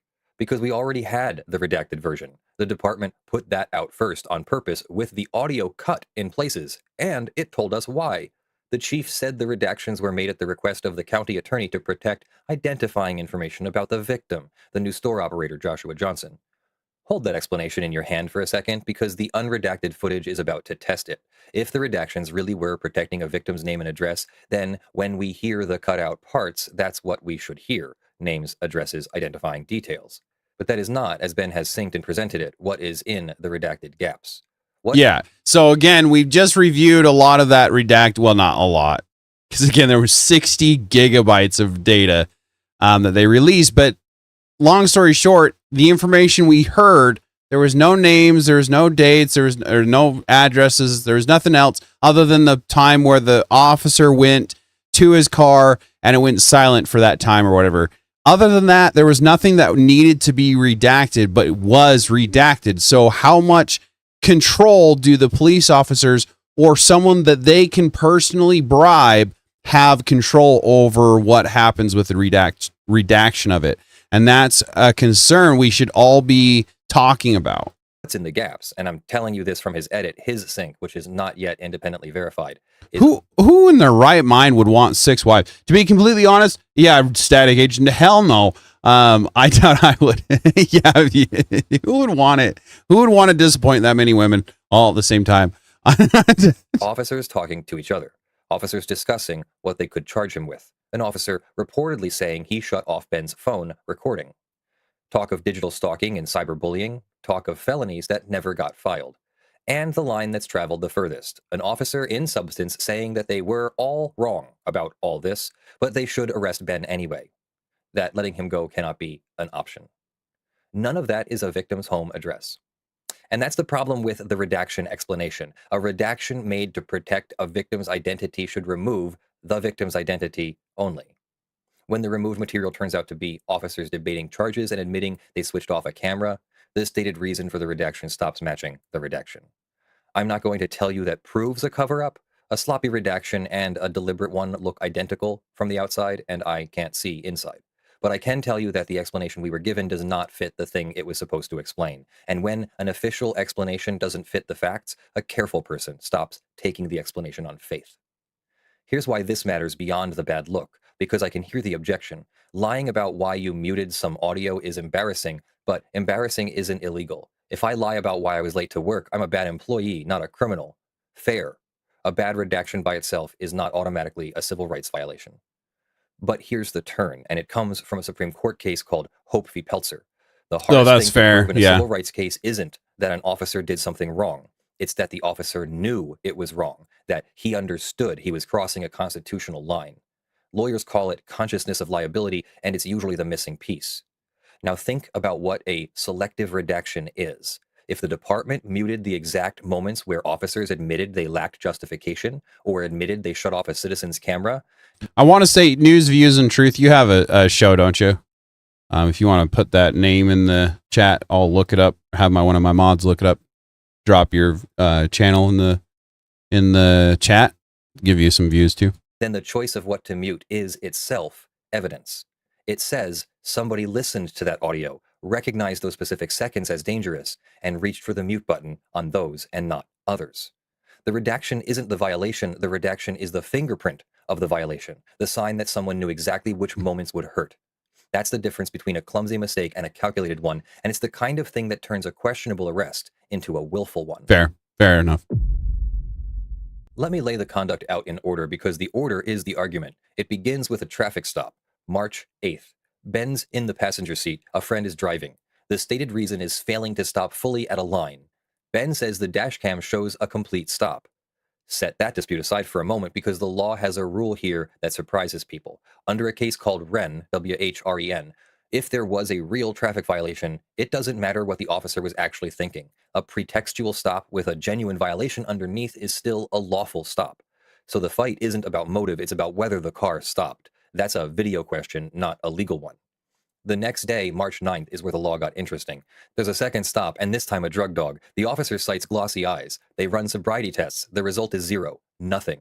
And in the unredacted audio, an officer reportedly says about the stop that he was gonna scare him a little bit and let him go. Let me teach you why a lawyer's ears perk up at that sentence. There's a Supreme Court case called Rodriguez. There, The rule is maybe this: I have to look police them up. can stop you for a traffic violation, but they cannot stretch that stop out, cannot hold you longer than the traffic business takes, just to get a drug dog to the scene, unless they have an independent reason to suspect a drug crime. The stop has a natural length, and they can't just pad it. Now, put the officer's own words against that rule. I was gonna scare him a little bit. If the stop got extended not because of real suspicion, but to rattle a guy they found annoying, that's the exact thing Rodriguez forbids. And the officer narrated the motive himself on a camera he didn't know would ever be heard. Then, March 11th, a search warrant. A judge signs off on a search of Ben's air. I want to say I can't remember if it's maybe it's one I've already watched. Anyway, so much of information to this, but there's one point where the officers are talking and one of the officers reaches for his camera and said, "Ooh, I shouldn't have said that without muting." So they have the capability of muting their own cameras, which again, where I do understand the necessity of that, we should be, it is supposedly heavily regulated and heavily monitored when they do this kind of stuff. So why were they able to do it so easily throughout this process of this case here? We'll jump forward here so we can get through before AVG does her debate. And again, if you guys don't know AVG, the average female debater, she's part of my Discord. We will be doing a watch party to her debate tonight, but it's not going to be like, make sure that you have it on in the background. I don't like stream sniping. That's not my deal. So if you want to be part of the watch party, it needs to be up in the background. If you can't have it up in the background, sorry, you can't be part of the watch party. But if you're not part of the watch party, go check it out on AVG's channel. We will be posting the link in the Discord. If you're not part of the Discord, please join the Discord. We always have some interesting stuff happening in our Discord. Please like the streams, subscribe, share it out. Let's see if we can get some more to our community going on. Felony stalking, something they call digital stalking, cyberbullying. At one point in the unredacted audio, there's talk of usury, which in Utah is a felony, as a theory against Ben. And then, when the actual charges were filed, here's what Ben faced. 4 misdemeanors, stalking, but the misdemeanor kind, targeted residential picketing, disorderly conduct, criminal trespass. No felony, not one. I want you to notice the gap between what the officers discussed on camera and what the prosecutor actually charged on paper, because that gap is doing real legal work. There's a case called Nieves that governs when you can sue police for arresting you in retaliation for your speech, and protest, picketing, filming the police, those are speech. The core of Nieves is that ordinarily, if there was probable cause to arrest you for something, your retaliation claim fails, even if the officer also disliked your message. Probable cause is a shield. But watch what the felony talk does to that shield. I want to say it's going to be, is Narcan something that should be available to everybody? I'm not real sure exactly what the prompt is. On her channel, it just says the Narcan debate. So I don't know exactly what it's about other than it's about Narcan. So I'm assuming it's can or should the general public have access to Narcan, I think is what it is. Well, I'm pretty excited to see it. It was supposed to happen, I think, yesterday or the day before, and it got postponed. When officers float felony stalking and usury and digital cyberbullying, and a prosecutor declines all of it and files 4 ordinary misdemeanors instead, that sequence supports an inference. The inference is that the big charges were never really about probable cause. They were about leverage, about scaring a man the officers found, hey, in their Bandit, own good to words, see you. annoying. And Appreciate the engagement. It's hardest to pin down, stalking, which turns on whether a reasonable person would feel real fear. The probable cause shield is at its thinnest. That's the soft spot. That's where a retaliation claim, if Ben ever brings one, would push. So with all of that on the table, here's the question the comments are already asking. Does Ben have a civil rights lawsuit against this police department? A Section 1983 case. That's the federal statute you use to sue government officials for violating your constitutional rights. My answer is this. He has real claims. Let me sort them by how strong That's the fair, underlying Dave. wrong is, and Makes then, sense. because this is the part that matters, I'm going to show you that the strength of the wrong is not what decides whether he wins. Start with the one with the firmest ground under it, retaliation for filming. If an officer really did shut off Ben's recording because Ben was recording, and remember that's reportedly the officer's own admission in his own voice, that strikes at a right courts have taken seriously for years, the right to record the police in public doing their jobs. Next, the Fourth Amendment, the March 9th Fair enough, stop, Stacey. the one the officer said he stretched to scare him a little. That's your Rodriguez claim, and the officer's narrated motive makes it a live one. The warrant search that found nothing, with the officer who knew the host, that's your Frank's claim, but only if the searcher and the affiant turned out to be the same person, and it's the harder claim regardless because Frank's sets a high bar, and you'd need the actual affidavit. But so Dave, that's what I find interesting is I'm pretty sure up in the right-hand corner it had the Axon icon and how it was an Axon body cam, and that's what I thought is that they didn't have any access to it. So I'm curious. That's part of the reason why I'm kind of mentioning it is like, why are we not privy to the information that we thought we were? Potato, I've been fighting discrimination for the last 6 months, leaving a disabled veteran in the streets, but I'm getting paid within a few days and will pay for Ben's Patreon. Right. Well, you don't have to do, but if you want to do that, man, I'd appreciate it. And I'd definitely use it for the Patreon purchase. Okay, that's fair. I appreciate everybody so much. You guys do so much for me. I appreciate it. It's like being mad at kids for playing with a knife you left in their reach. Cops only go as far as the law allows it to be pushed. Doesn't mean they aren't doing wrong, but there should be certain protocols. That's fair. That's fair. Fair enough, sir. I'll accept it and I'll shut up now. Now, the one I'll be honest about being weak. Remember that shoulder, the arm Ben says was wrenched at the arrest, the x-ray that turned out to be a stock photo, the ski injury from days before. That's an excessive force claim, and the law there asks whether the force was reasonable for the situation, judged in the moment by what an officer faced. On what we can see, the claim is thin, and the stock x-ray problem does real damage to his credibility on it. I'm not going to inflate it for you. A good lawyer drops a weak claim precisely so the jury trusts the strong ones. And there's a structural claim worth naming. Suing individual officers is one thing. Suing the city for a policy, a custom, a way of doing business is harder. It's called a Monell claim, and it needs more than one bad day. It needs a pattern.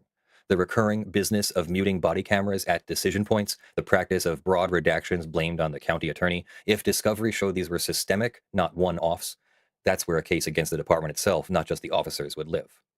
One more honest note, and it cuts toward Ben, not away. He's been granted the right to represent himself in the criminal case. Representing yourself in a stalking prosecution built on witnesses while continuing to post inflammatory videos that the other side can introduce as evidence, that is a dangerous way to live. The civil rights lawsuit is the exciting story. The 4 misdemeanors are the urgent one. Those are not the same case, and the urgent one is the one that can put him in a cell. Yeah, it's interesting for sure. Hey, Cameron, what the heck? Kyle swam the Nile. Good to see you, man. It's been a while since I've seen you. Hope you're doing well. What's up, Tater Crew? Good to see you, buddy.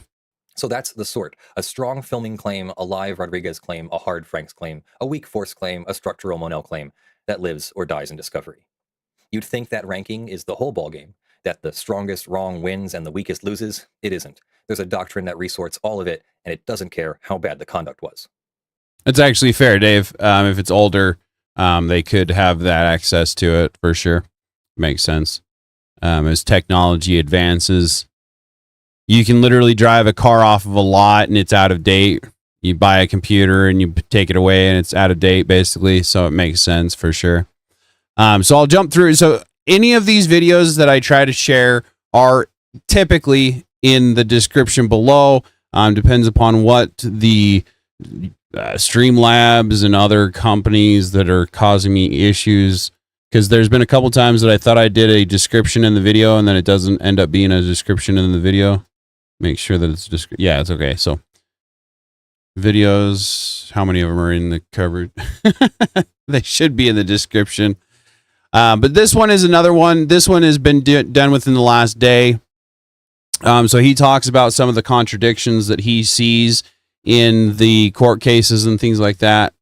And so we'll talk about what he talks about here. See, supposedly the police were turning the body cams off to have conversations and then turning them back on, but I wonder if they have access to. Yeah, so news views, that's what Dave and I were kind of talking about, is the newer editions of the Axe on camera, they shouldn't have the access to that, or don't have the access to it. And the older versions, they did, because as they learned different ways of making it so that, because obviously you're not going to want to see them going to the restroom, you're not going to want to listen to them peeing, the things like that. So they're going to have the access to redact it somehow, whether that be by their hand or whether that be by somebody else's hand. It could have been a process of progression where it was like, yeah, they need somebody else to do that because we can't trust them to do it or whatever. So again, real quick, sorry, this is Manned R Productions on YouTube. So I'll show you what he has to say. This was just something I came across while I was doing research on this, so I haven't watched any of his other stuff. But this has been an interesting take that he has on this. Press release, parting ways with Salem, Oregon franchisee owners Brandon Best and Joshua Johnson. So we're going to rip those two blog post press releases apart. And it's actually a good question, Views. Is there anything that they can do to salvage this? At this point, I don't know if there's going to be, without the CEO basically giving selling it off to someone else, allowing that name transfer so that someone else can say, yeah, that was him, that was his deal, I'm not going to do that, so that the franchise owners, the little people, can still make money, because this is going to tarnish their name for a good while, to the point where people are not going to want to go to Bricks and Minifigs to sell their Legos because of the bad reputation that they have now. So I am curious if there's going to be anything that they can do, because I want to say that the CEO finally came out and said, yeah, we'll go ahead and give it, which then admits the fault from the get-go if he's saying that they'll go ahead and give it, because it means that they had it and they knew about it basically from the get. Dave says, in the newest version or newest generation of the body cams, they have zero control. The older versions, they did. The newer versions are redacted, held, and redacted by a third party. Yeah, that's just it. It's all beamed to a third party, and then that third party has the neutral third party has to choose what gets redacted and what not.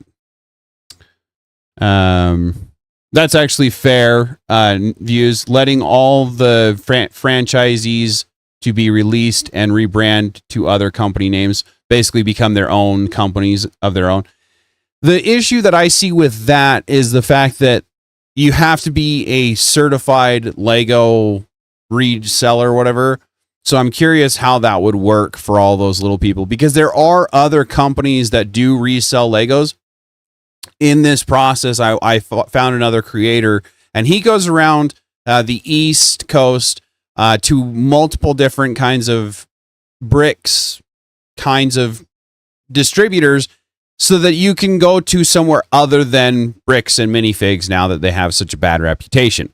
But again, I don't think that the people that are underneath, the little franchise owners, need to be held accountable for this. They need to have their companies still held up and supported and things like that. If they're good for their community, they should be held up. And there was also the police body cam footage, which was originally redacted when Ben's video dropped, but the unredacted versions are now out there, and it sheds a lot of interesting light on a lot of things. And if you can't tell, I collect Legos, so I won't necessarily be touching on like what's legal, what's not legal. You might want to watch a lawyer for that kind of opinion. But as far as the Lego and the deal with the Lego goes, I've got a lot to discuss here, because boy, did we find out some interesting things from this unredacted footage. Now, a ton has happened since Monday night when I uploaded my last video about this Bricks and Minifig scandal, but I had a couple of quick highlights that have gone on in the past few days, including the GoFundMe surpassing $400,000 in donations for Brian and Brian's dad to kind of... Yeah, so over 400, like we were talking about earlier, 436 or something $1,000. Crazy. It's what happens when the internet gets a hold of things, I guess. But I stole a family's life savings, and he's just smiling and laughing. So again, where some of the things that Ben does might be on the shadier side of things, on the pettier side of things, sometimes maybe that's what we needed to be doing to actually push forth some kind of repercussions for things or for people. Because again, big corporations cannot just get away with things if we're ever going to have any kind of freedom again, because it doesn't seem like we have much now. That's exactly views. Their company is going to be ruined from this. That's what I'm worried about all these little franchise owners. Now, the big CEO, he kind of made his own bed. He needs to lay in it. But those franchise owners, those little people that are just trying to make the living, I have a concern for them for sure. And Ben even goes out and says, don't take it out on the franchise owners. You know, don't stop selling to those franchise owners. It's better to help people out than not, right? I only know all this body cam nonsense because I recently had a debate on subject, which I wanted to say. Yeah, I'm curious where Trey is. I haven't seen him in a while. It was a good debate. We'll have to have more. Yeah, and again, if anybody wants debates, I do have a debate that I'm trying to prep for with a re-examination show. I don't know if I'll, have anything worth saying. He'll probably blow me out, but not like anything weird. No homo, bro. No homo. But just slaughter me. And but I would like to get more debates going, as well as debates set up on stream. So if you have anybody that you would like to debate on stream, I would love to set some more up. That's where it hits defamation. Yeah, we need to be careful of defamation for sure. That's not my actual position. It's a myriad of logic. 440,156 currently. That's crazy. Internet will be internet. Tater builds Lego streams when that's actually a good thought process. Wonder if I have any Legos still around. Appreciate the engagement, guys. What's the prompt? So I have so the prompt that I'll be working with is taxation is theft. I will be taking the affirmative. It's more of I don't know, because there's sometimes that I believe that taxation is theft, and there's some things that I don't believe taxation is theft. So it might be an interesting debate on either side, for that matter. But I'm pretty excited about it. I'm not gonna lie. I've got to try to get prepped for it. Oh, okay. I appreciate that, views. I appreciate any help that I can get. I'm a potato, so any help that I can get is appreciated. All right, we'll get back to this real quick. Make them whole for their collection, which of course Bricks and Minifigs still owes them money regardless, in my opinion. And we got to give credit where credit is due. Bricks and Minifigs themselves acknowledge the GoFundMe for Brian has raised over $350,000 as of June 3rd, 2026 in both of the blog posts that we are going to discuss today. They also, in their lawsuit, say that you might have to keep me informed on that, Pharmacat. I might have to try to figure out how we can collaborate on that stream. Might be fun. Oh, that might be fun. All you have to do is start a franchise and steal it all. I didn't read that until that's fair. That's funny. True. Yeah. Number one, expand upon it as the quotation is taxation without representation, and you can present that people are not represented by the elite class. Thank you very much for that information. I really appreciate that feedback, and I probably will be using that for sure. Somebody built Lego in the American Fork Police Department as a protest. That's hilarious. Yeah, Farming Cat. That'll be fun. Anyway, sorry, I'll go back to this real quick. Plaintiffs are entitled to reimbursement of amounts by which co-defendants, of which Brian is one, were unjustly enriched. This, of course, includes GoFundMe and other crowdfunding proceeds. I think at some point I have to stop wondering how much worse they can make themselves look. I would expect it. Okay, so this is the video that I was referring to before about how I'm pretty sure this is the gentleman that we were just watching. Could be wrong, but he talks about he takes on all that consignment, right? So if the company does not allow consignments to start with, why wouldn't he say, because he's from corporate, why wouldn't he say, no, consignment isn't allowed, we won't be handling that? Instead, he said, we're going to take on all that consignment so that he can play it off as, this is product that I can sell, but I'm going to label it as not product in the store because according to Crystal, this is not purchased product. This is consigned product. So the product that's in the store that's been purchased is what this gentleman is going to be going off of so that he can get it for less value, is what it sounds like to me. Dave says, I'll debate all you people. Come at me, bro. That's funny. Yeah, right. Chief Operating Officer Kai is verified to be to the voice on the video. Fair enough. At some point, I have to stop wondering how much worse they can make themselves look. I would expect it's in Bricks and Minifigs and, of course, Ben's best interest to settle that lawsuit and figure it out because Bricks and Minifigs is just going to drag this on for 2 years and it's going to give Ben infinite content. It's just going to continue to drag them down further. So I cannot foresee that going forward if they want any chance of PR turning around. You just spurg, right? Pharmacat. Me too. Me too. So, you know, I'm not like, you know, saying it's a bad thing. I do it too. Over the next couple of years. And that's not to say it will. It's just any chance of it. And then, of course, Patreon's response to all of this was insane. I didn't know who the Patreon CEO was, so I saw the video and then I Googled him and I was like, oh, that's the guy. Holy crap. That guy's got some balls. Good for him. But anyway. Yeah, this is another cool part is, so the CEO or Joshua, whoever it was, they tried to take Ben's Patreon down so that he couldn't be making any money anymore. And the CEO of Patreon came out and said, nah, I'm not going to do that. I'm going to let him do his own thing.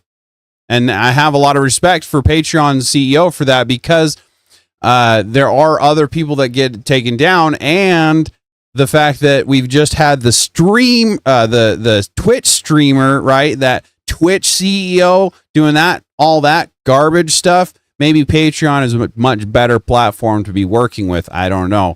I don't know much about Patreon yet. It's one of the things that I'm still working on. Pharmacat, me, Spurg, never. Me neither, Pharmacat, me neither. Footage, but out of an abundance of caution, I'm not going to play the clip with the audio because I'm just not exactly sure how that works, given this was leaked, or maybe it was revealed in a way that's fair. I'm not really sure, but either way, I'm just going to read the exact quote that we hear in the video, and I'm actually going to start with the one. That's interesting, and this is actually a really good quote. So we'll listen to that here in just a second. But views, they are currently trying to serve Ben with papers to take videos down. Yeah. Good luck with that. I mean, he can, sure. Go ahead and take them down. Good luck taking the rest of them down. Moist Critical, Asmongold. I think even Destiny has reacted to this. This is getting crazy how many people have reacted to this, let alone the 5 million views that he has himself, right? Yeah, exactly. Patreon shut down Count Dankula. That's the thing is they shut down weird people and then like they'll stand up for other people, which in this case I'm giving them credit, but yeah, there's some weird cases that they've taken other people down. That I thought was the most insane of all of them and kind of course, sets up everything else that happened hereafter anyways. And that is at 4:30 in the video titled Joshua Johnson Calls Police on LDS Church Member Reckless Ben Drug Search Body Cam. And it is from Joshua Johnson. I do find it funny that his bare feet are out the entire time. Just living the dream, has no care in the world, just chilling. Talks about how he's scared for his life because Ben is doing these things, and then you have pictures and videos of his kids and his wife being out in front of the house, but they're so scared. It's just, all right, bud. Dave, you know how to debate. What are you talking about? But I'm not above faking it till I make it and gaslighting everyone until I figure out a good argument. Whatever. that means you're a decent debater. If you can gaslight or bullshit or whatever until you can figure out a good argument, you're a decent debater there. Wolves and finance another million. Oh, fair enough. Will you raid over after this to that debate? Yeah, so that's the kind of the plan. So I can't raid, unfortunately. I can only do what's known as a ghetto raid. So what I'll do is I'll drop the link into the chat, and then if anybody would please go to there and give me a shout out, so that AVG knows that I'm sending people her way, so that she can send people my way when she can. I would appreciate it, but we'll figure that out when we get to it. But yeah, I can only do a ghetto raid, unfortunately. Exactly, views. If your opponent doesn't catch the gaslight, he's a bad opponent, and that's just it. Is if you can't catch the fallacies, the gaslighting, and things like that, that's not a good thing as a debater. So if people in the audience can see you doing that and them not catching it, you're usually going to win the debate a little easier in that case too. 2 new owners, and he says, quote, I work at the corporate headquarters as well, so Eamon, the CEO, was like, hey, go rescue the Salem store, and you can have it for the price of whatever you recover it for. That is probably the most interesting quote I have heard in the last 24 to 48 hours. Maybe there is somebody else, I assume someone with like a third party, no interest, that comes in and says, yeah, exactly, but on the night of the takeover, I don't think that was there. And so who knows when that person finally comes in, who knows, of course, of what Brian's Lego may or may not have been sold between corporate actually taking the store on November 14th. And then Joshua Johnson also says to the officer on the phone that there were like 10 to 15 sets that we identified that were Brian's, and told him you can have these sets. Now, we don't know exactly when this was, but per BAM's statement in the timeline, which we're going to get to, but I'll skip ahead for a minute here. They said that they found approximately 25 sets in late November or early December 2024, which again, there's just, if that video from December 29th is true, where there's over 50 sets that match Brian's list, I just don't know how it's 10 to 15 or 25. Again, the numbers keep changing, the goalpost keeps moving, and it's really hard to keep track of, but there's a lot of questions being raised here in my opinion. Now, in the police report that I screenshotted here from Legal Eagle's video, Josh claims that he didn't feel he needs to return Brian's Lego since the store's inventory became his once he took it over. That police report's from like May of 2025. Remember, he bought the store, I believe, in March of 2025, and corporate took over the store in November of 2025. So you're 6 months in there, and he's still claiming, yeah, we have some stuff, but I don't want to give it back, basically because they're annoying. Like, oh my God. Like, wow. Another interesting quote that kind of follows that same line of thinking from Josh in the body cam footage is, quote, I didn't sign no agreement. I'm not beholden to somebody else's stupid agreement, which, I mean, yeah. The last thing I'll talk about from the body cam footage comes from Eamon McNeff, the CEO of Bricks and Minifigs. And when talking to the police officer explaining the situation, he says, quote, we had a former franchisee that entered into an invalid consignment agreement with a completely separate person. That person sold their Lego sets and didn't pay the person. So that would be Crystal and Brian there. And he is claiming that it's Crystal's fault that Brian is out a ton of money, which in part may be true, as we can see from Bricks and Minifigs lawsuit, but it also seems like Bricks and Minifigs had some of Brian's stuff too. I mean, they say they have some of his sets. And Josh says, quote, we set aside all of his. Yeah, and so again, like he's saying, they admit that they knew it, they had set it aside. Yeah, exactly. Views. It's an important quote, shows it's more than just a franchise. And they try to say that the store was run down and that Crystal was to blame for it, and so that they could push it off. And basically, this whole thing, everything that they're saying makes themselves look worse, and yet they think that it's making Crystal look bad, or it's making Brian look bad, or it's making, and it's just like, what is going on? Dave says, there's only one person that caught me gaslighting, and I just held my ground until I felt crazy, and until they felt crazy and admitted they were mistaken. Jesus, Dave. Stuff in the back, you know, what are we doing here? Next, I'm going to get into the 2 blog posts that Bricks and Minifigs dropped yesterday. The first one we'll look at is Bricks and Minifigs parts ways with Salem, Oregon franchise owners Brandon Best and Joshua Johnson. And before we even read any of it, I want to give you some stats on this article, and maybe you can come to your own conclusions based on these statistics. Josh and Brandon are only mentioned by name combined, the 2 people that they are parting ways with, that this article is about. It's titled to be about them. They are mentioned 4 times combined in the article. Crystal, the original owner, who the title is not about, is mentioned 6 times. The word unauthorized, as in unauthorized consignment deal, 4 times. Are you serious? Of course, this decision to part ways with them also comes You serious? Had to make sure that they made you very aware that it was an unauthorized agreement. Even though when they push her out, they say, we're going to take on the consignment. If it wasn't allowed, it should have very easily been right then and there this wasn't allowed. What were you doing? And then they could have figured it out. But instead, she mentions, and again, could have been very easily lying, and I don't trust anybody. But she says she didn't feel comfortable leaving that night without doing the inventory to make sure that she knew what was owed to the gentleman with the consignment. So that again shows that she was trying to do her part, and these guys were trying to shove her out so that they could try to take that value for free. I don't know. But Joshua and Brandon have a bunch of stores supposedly. Oh, really? That's fair. Yeah, right. For real, have Max. This guy looks like Starkiller. Gaslighting only works on the weak-minded. Fair enough. Corporate bragged about the consignment of the world's largest Lego collection on the news. Oh, okay. I guess I didn't come across that particular clip, and that's just it. Yeah, they knew about it. They knew about it. Again, like I said, I don't believe for a second that it wasn't allowed in the beginning. They knew it. As soon as they saw that she was going to leave, they saw their opportunity to try to push her out, to try to get these two guys in shadily, and they did. And it's just like they did with their subsidiaries. What Ben did with his subsidiaries, and hung the sign and did all these things. He didn't. His subsidiaries did. The CEO dude is like, yeah, you can do that because I did that too, thus admitting to what he's doing without admitting it word for word. So again, they need to just give up the ghost, allow those subsidiaries to branch off into their own companies and dissolve BAM corporations. You made your bed.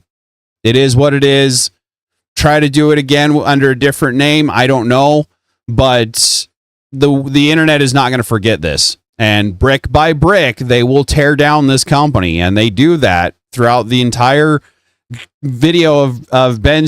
Brick by brick, brick by brick. They're going to tear this company down. So at this point in time, it's just damage control, and they need to get on it. And they used the Lego collection for exposure, so they knew. Yeah, that's just it. So like Ben had mentioned in his video, they post these Lego sets online almost as if like they're like, yeah, ha, ha, ha, we know about it. We don't give a what you think. I don't do Legos. Not that I don't care about Legos. I love Legos. Who doesn't love Legos?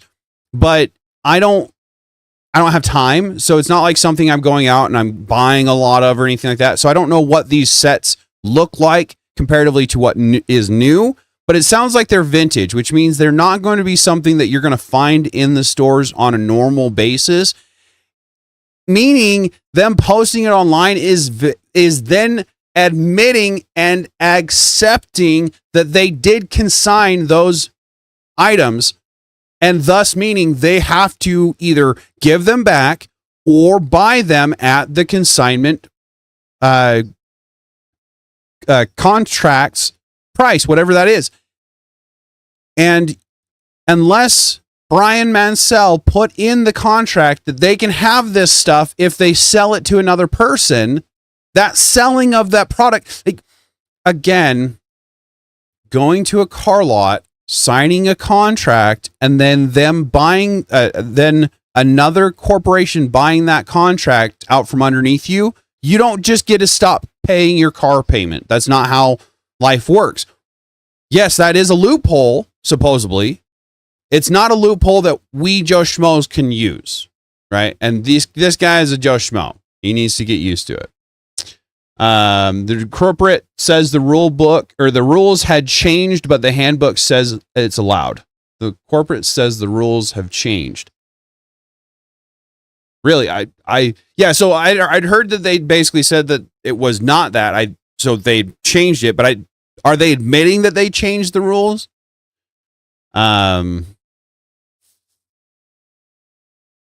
cult part where they brainwashed the girl was hilarious. That was hilarious. Yeah, again, if you haven't seen the entire, or if you haven't seen the Reckless Ben video, like I said, it's cinematic masterpiece. Honestly, they do a decent amount with Legos in it. And then that cult part where they wash the girl is hilarious. I hope she doesn't get fired. But more than likely she'll lose her job because the company's going to go under. Hopefully she finds a better job. Don't think that they contracted value of the sets, but Bricks gets 35% of the sell value. That's what I mean. I know that they didn't have it, like, it's not like they were like, okay, this is going to sell for this much. Well, maybe they did. So like, because I saw on the tags that it was like $129.99, $100 for this one, $100 for that one. So they could have valued all that up and said, okay, this is what the contract would be with for. But I know that that's not the case. I'm pretty sure that they had just filled it out to where you sell this, I'll get, what would that be? 65%. You'll get 35%, which is a killer deal, to be completely honest. If you think about it, for the company not to have any stake in the game and get 35%, that's a good deal. We don't have the other role books. Yeah, and that's the thing. She did get fired. She was upset at Ben after they wanted to find her a job, but she didn't want help. Oh, that's kind of sad. I can understand where she's coming from, but at the same time, like, they were trying to help you out. Ben has a new channel called Ben Schneider where he discusses these things. Oh, okay, that makes sense. I did see that channel. I didn't realize it was new. But after the leaked body cam footage that we just discussed, which, again, there's much more to than I discussed. Anyway, the first quote from the article I want to bring up is Bricks and Minifigs announces the permanent closure of its Salem, Oregon store, as well as a mutual agreement to part ways with franchise owners Brandon Best and Joshua Johnson due to a devastating social media campaign. The last part of that is most interesting to me, wherein Bricks and Minifigs is saying the reason that they are parting ways is not because Josh and Brandon did anything wrong. No, it's because of Reckless Ben's video and everybody else just jumping onto that bandwagon. It's not because they did anything wrong. I think that is insane to frame it that way. I don't know why they think people aren't going to pick that apart, because it's pretty clear that they might have done something wrong. Like, the guy's in the video being told there's a consignment deal. He's in the picture with the consignment sets right in front of him. Yet it's not because he possibly did something wrong there. It's because Reckless Ben. We want to blame. And again, he's saying, that's business, not necessarily your business, and we'll be taking over that consignment. And she says, I need to do inventory. I don't feel comfortable. And they basically escort her out of the building before she can do anything to make sure that what she and the company should be doing for this consignment is agreed upon, is fulfilled. And they don't allow her to do that. So again, if it's all innocent, if the CEO really doesn't know about any of this, when they go and they can confront him in the original video by Reckless Ben, he sits there, no, we don't have any of that. We've never had any of that. And it's so immediate and so arrogant. It's a very easy, it's hard to say easy to tell, but if you had no idea that this was going on, it should very easily be I don't understand what you're talking about. Can you prove this? Do you have any kind of backing evidence of this?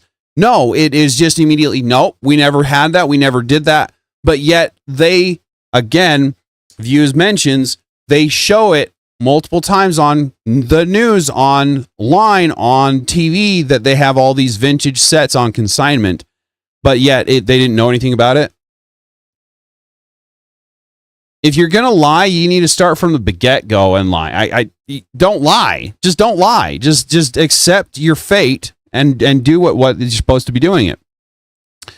That's exactly. Not letting her have paperwork seems criminal. Yeah. This whole thing is just so weird, so wild to me. And then the fact that two departments got involved with this, and not a single one of them actually forced the legal system to get involved with this. It was no, you're wrong. This corporation is right. It doesn't matter what contract you have. It doesn't matter what you both agreed upon beforehand. They're saying this, so it is this. And it needs to stop. Reckless Ben. Nice. Great. Good job. And as far as I'm aware, there's no official statement here that talks about the Eugene store that they also own, which Josh talks about in one of his police phone calls and says, I don't know if I want to put that out there. I was like, well, too late now. But what I've heard from my sources is that they did take the Eugene store from them as well as part of this. But then I've heard that there's Reddit posts of like employees saying, well, no, it doesn't change anything and that they still have the store. And I don't know what the truth is there. So there is some more digging to be done, certainly as far as the other store that they owned, but that's not explicitly stated in Bricks and Minifigs' statement here, because obviously they didn't have enough time to talk about the subjects of the article. No, they have to quickly get into BAM's current state of its investigation and how it has uncovered significant evidence of gross negligence and how the store was previously operated by the prior owner. Again, just immediately right over to Crystal. She's the one to blame. We didn't do anything wrong after we took over, which is pretty clear to me. They probably did some things wrong, right? But the fact that they're not willing to be like, yeah, we messed up too, I think it speaks volumes. Anyway, continuing on with the article here. Yeah, again, like he's saying, it speaks volumes to me as well, where it's not like, okay, we accept some. So I understand where as soon as you accept some responsibility, your opponent can take it and run with it. But again, you're a multinational corporation. You're multi-million dollars, whatever it is. Obviously, you have money, $200,000, and not even that at that point in time. That's part of the reason why I'd mentioned that he had sold some of it already. Is that we're not even talking about $200,000 that they owed him. We're talking about 100,000, maybe 50. Excuse me, maybe 50,000. I want to say somebody's mentioned that they'd offered him 50,000. So maybe that's what it was worth at the time. I don't know. But if they'd actually offered him that, why wasn't that part of the videos that Reckless Ben had brought out? Maybe he was trying for that virality. I don't know. But it should have been very easily squared away when Ben was saying, do you want to do this the easy way or do you want to do it the hard way? And they kept saying, let's do it the hard way. Sue me. Sue me. I sued him. A competent thief would have played stupid and been like, oh, do you have the documents proving ownership? Don't call it art. Exactly. Exactly. This is what I don't understand. It should have been very easily played off as, I don't know what you're talking about. Prove it to me. But he knew he had proof. He knew he was in the wrong, and that's why he wouldn't allow the proof to be brought. Everyone estimates around 100K. Yeah, and that's just it. They offered him 5,000 or 8,000. That's disgusting. Yeah. He said, no, you stole the Legos, Ben. Yeah, I remember that actually. That was another thing is they tried to blame Ben. And that was, if it was really innocent, if you didn't really do anything, why are you trying to project it? Why are you trying to blame somebody else for it? It should be just like, nah, I don't know what you're talking about. Can you show me something? Right.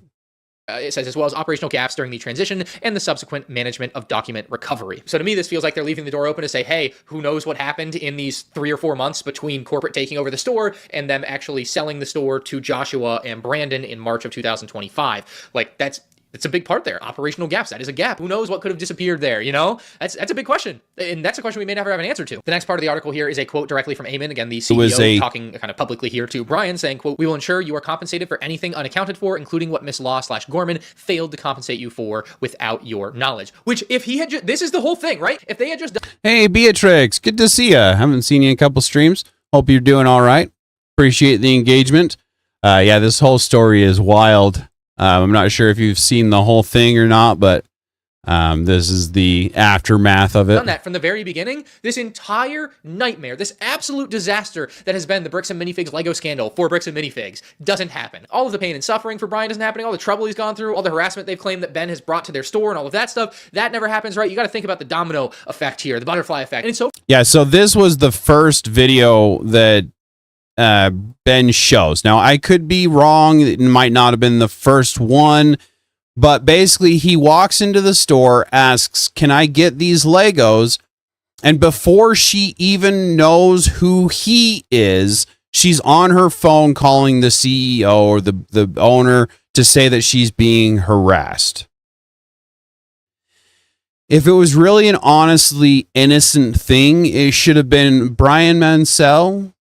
I think I know that name, but I don't know what you're talking about. Can you show me some evidence? He shows the contract, at which time it's a contract. I don't understand how this is such a bad, or it's gotten so bad here.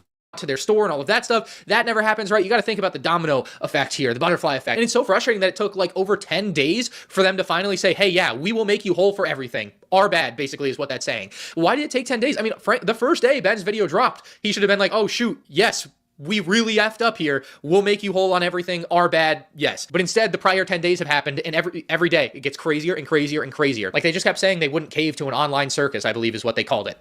I would call what he is doing here caving to an online circus, at least in his own words. So, I mean, ultimately, I suppose it is a good thing that they are saying they will make them whole on anything unaccounted for. So that's nice. We got to give them a point. But yeah, so again, they're finally coming out and saying, yes, we'll make you whole, which, sure, there's a possibility that you can bully a corporation into giving you something for free. Not much value, though. So for them to finally give up the ghost and say, yeah, this is the case, point set match, nail in the coffin, that is it. If they're admitting fault, it was that way from the get. If there was nothing to prove, they could just sit back, smoke cigars, and wait for the proof to not be able to be found. But instead, they admit that they needed to make them whole. I've been watching the coverage on it. I had a wild week flat in the desert, lost a kid in the mountains. For like 5 minutes, but it was okay. Oh, stop my heart there for a second, Beatrix. The zoo and all the catching up after that. I am so glad it was only 5 minutes. I bet it was scary, though. I'm sorry that happened to you. Hey, Hardwire, good to see you. My show is going up on late tonight, so 6:30 p.m. Eastern Standard Time. I was busy. Good to see you, Hardwire. If you don't want to watch the debate, Hardwire will be going live at 6:30 Eastern Standard, so that'll be 15 minutes after the debate starts.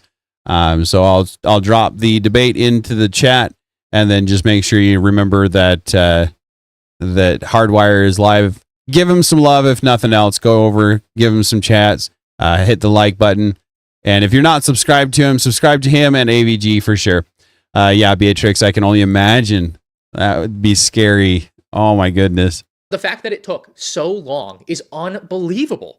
And you still ended up where you should have been anyway. They have tanked their entire business. They have potentially ruined it for hundreds of franchisees that had nothing to do with it. All to just do what they should have done to begin with, or at least offered to do. I suppose they haven't done it yet. They've offered to do what they should have done to begin with. I just can't believe it. Making him good on Crystal's side of wrongdoings is nice. To me, there's a tacit admission there that, hey, yeah, we actually had his stuff and probably sold some of it, and we probably owe him for that. Or at least morally should owe him for that, even if there's some wild legal loophole. Well, and that's... there shouldn't be a wild legal loophole, because I've done some decent... I'm not a lawyer. I'm a potato. But I've done some decent reading on the law on consignment, and you can't just sell you can't just kick them out of the franchise and say, yeah, we own all that now. That's not how the law works. So legally they should owe it, but morally definitely should be, hey, let's make this right. All of these are not in existence anymore because they're vintage. So we're going to go ahead and just give you all of this because it is what it is. And then he even goes on to say, and I don't know if it's in this video, but I'm pretty close to being done. They should be getting ready to go live here before it's about 10 minutes. So I'll still go for a while longer. So don't leave, guys. But if you want to watch this, go watch the whole thing. Like I said, it should be in the description below, and I'll make sure that it is. But they should have, they go on to say, we'll give you anything in the store that you feel like is yours to make it right. And why wasn't this just from the get? Because again, if it was such a innocent thing like, oh, we didn't know. It should have been just immediately take care of it, get it done, so that the lawsuits and things like that, the exorbitant amount of PR that has happened, PR dissatisfaction, whatever you want to call it, it wouldn't have ever been a problem. Beatrix says, I really hope good reform to the American Fork police comes from this. Seriously, though, I have some friends in American Fork area, and I haven't talked to them about this particular case, but I'm kind of worried about that area now. They said that a few times, though. That's fair. Don't call it art. Anything in the store, as in we already sold or relocated most of your.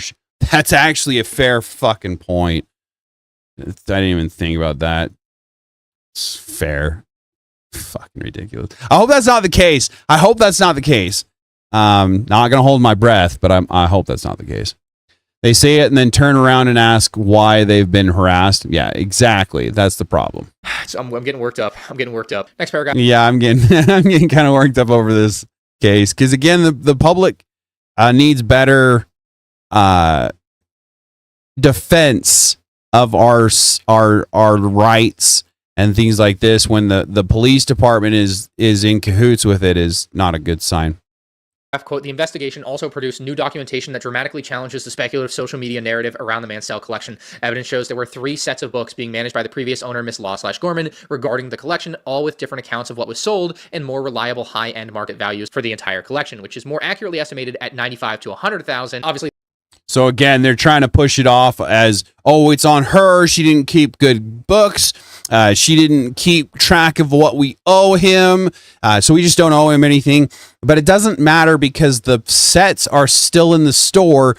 There's been multiple accounts of them being there. The brainwashed employee mentions that they were there. They'd gaslit the employees to say that they had tried to find compensation and that they had done so, and they did give them the compensation. But then when Ben's telling the girl that they didn't give them compensation, she then turns around and tells them that these sets were in the store. Sorry, Reckless Ben said in a podcast that Ammon says they'll return it, but then turned around and asked why Ammon is being harassed. Fair. Gotcha. Thank you very much for that feedback, Beatrix. Yeah, they keep flip-flopping. They're wiffle-waffling back and forth, and it's kind of getting tiring. They said they thought of nothing of the yellow stickers, but then said that they set the yellow stickers set aside.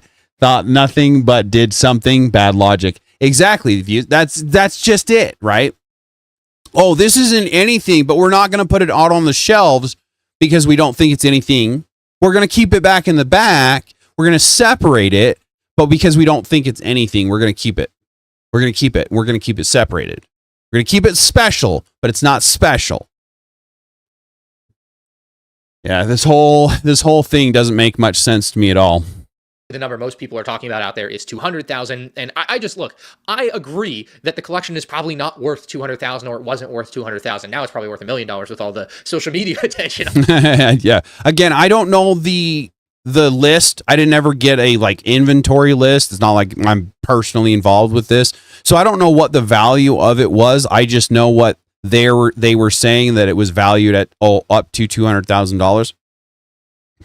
But the biggest thing is if it's valued up to $200,000, more than likely, if he were to go through the process, now this is a convenience thing, right? But if you were to go through the process of selling it on eBay, he'd probably get $200,000 to $300,000 out of it, more than likely with these days. But instead, he went to the consignment route and the easy route, if you will, and was willing to give them 35%. That's a killer amount, honestly. If you're looking at $200,000, 35%, that's like freaking 70. What? Be almost $100,000. Well, no, $70,000 or something like that. I don't math well. I don't English well. I'm a potato, so don't hold it against me. But that's a lot of money that the company is making off of just having it in the store. It's not like they're having to do anything for it. They didn't buy it. They didn't have to, maybe they had to stock it. Maybe they have to rotate the stock. I don't know. Is that exactly 70,000? Yeah. I guess I'm not as much of a potato as I thought I was. Thank you, Mr. B. Appreciate the feedback. Mr. B is a computer, so if anybody ever has any questions, and he also has his own channels. Since I give shout outs to everybody else, Mr. B, my mod, he deserves a shout out above everybody else. He has 2 channels, AI Psalms for the Everyday Man and King Crambler's AI Jambles, right, Mr. B? But drop them in the chat and so people can find you. But with that being said, we're getting pretty close to being ended here. I won't necessarily continue on with this, but toward the end of this video is where he actually starts bringing up information that I wanted to cover. But because I do want to allow AVG the leeway to have her debate, I don't want to continue to go on and have to split my viewership. So I'm kind of waiting for them to go live here so that I can raid and not just send you the link and have to make you wait there. So we'll just kind of chat here. But despite all of that, Brian is busy busy dealing with his sick father and a complicated medical system, and he delegated this to someone, and those buttheads showed up. That's a fair point. Not going through eBay because he doesn't have the time. He doesn't have the resources to be able to do all of that garbage. So yeah, to be able to go through a consignment process would be actually really good for him, considering the state of the beings. So I understand where he's coming from there. But long story short, let me see here. Let me see if I can find.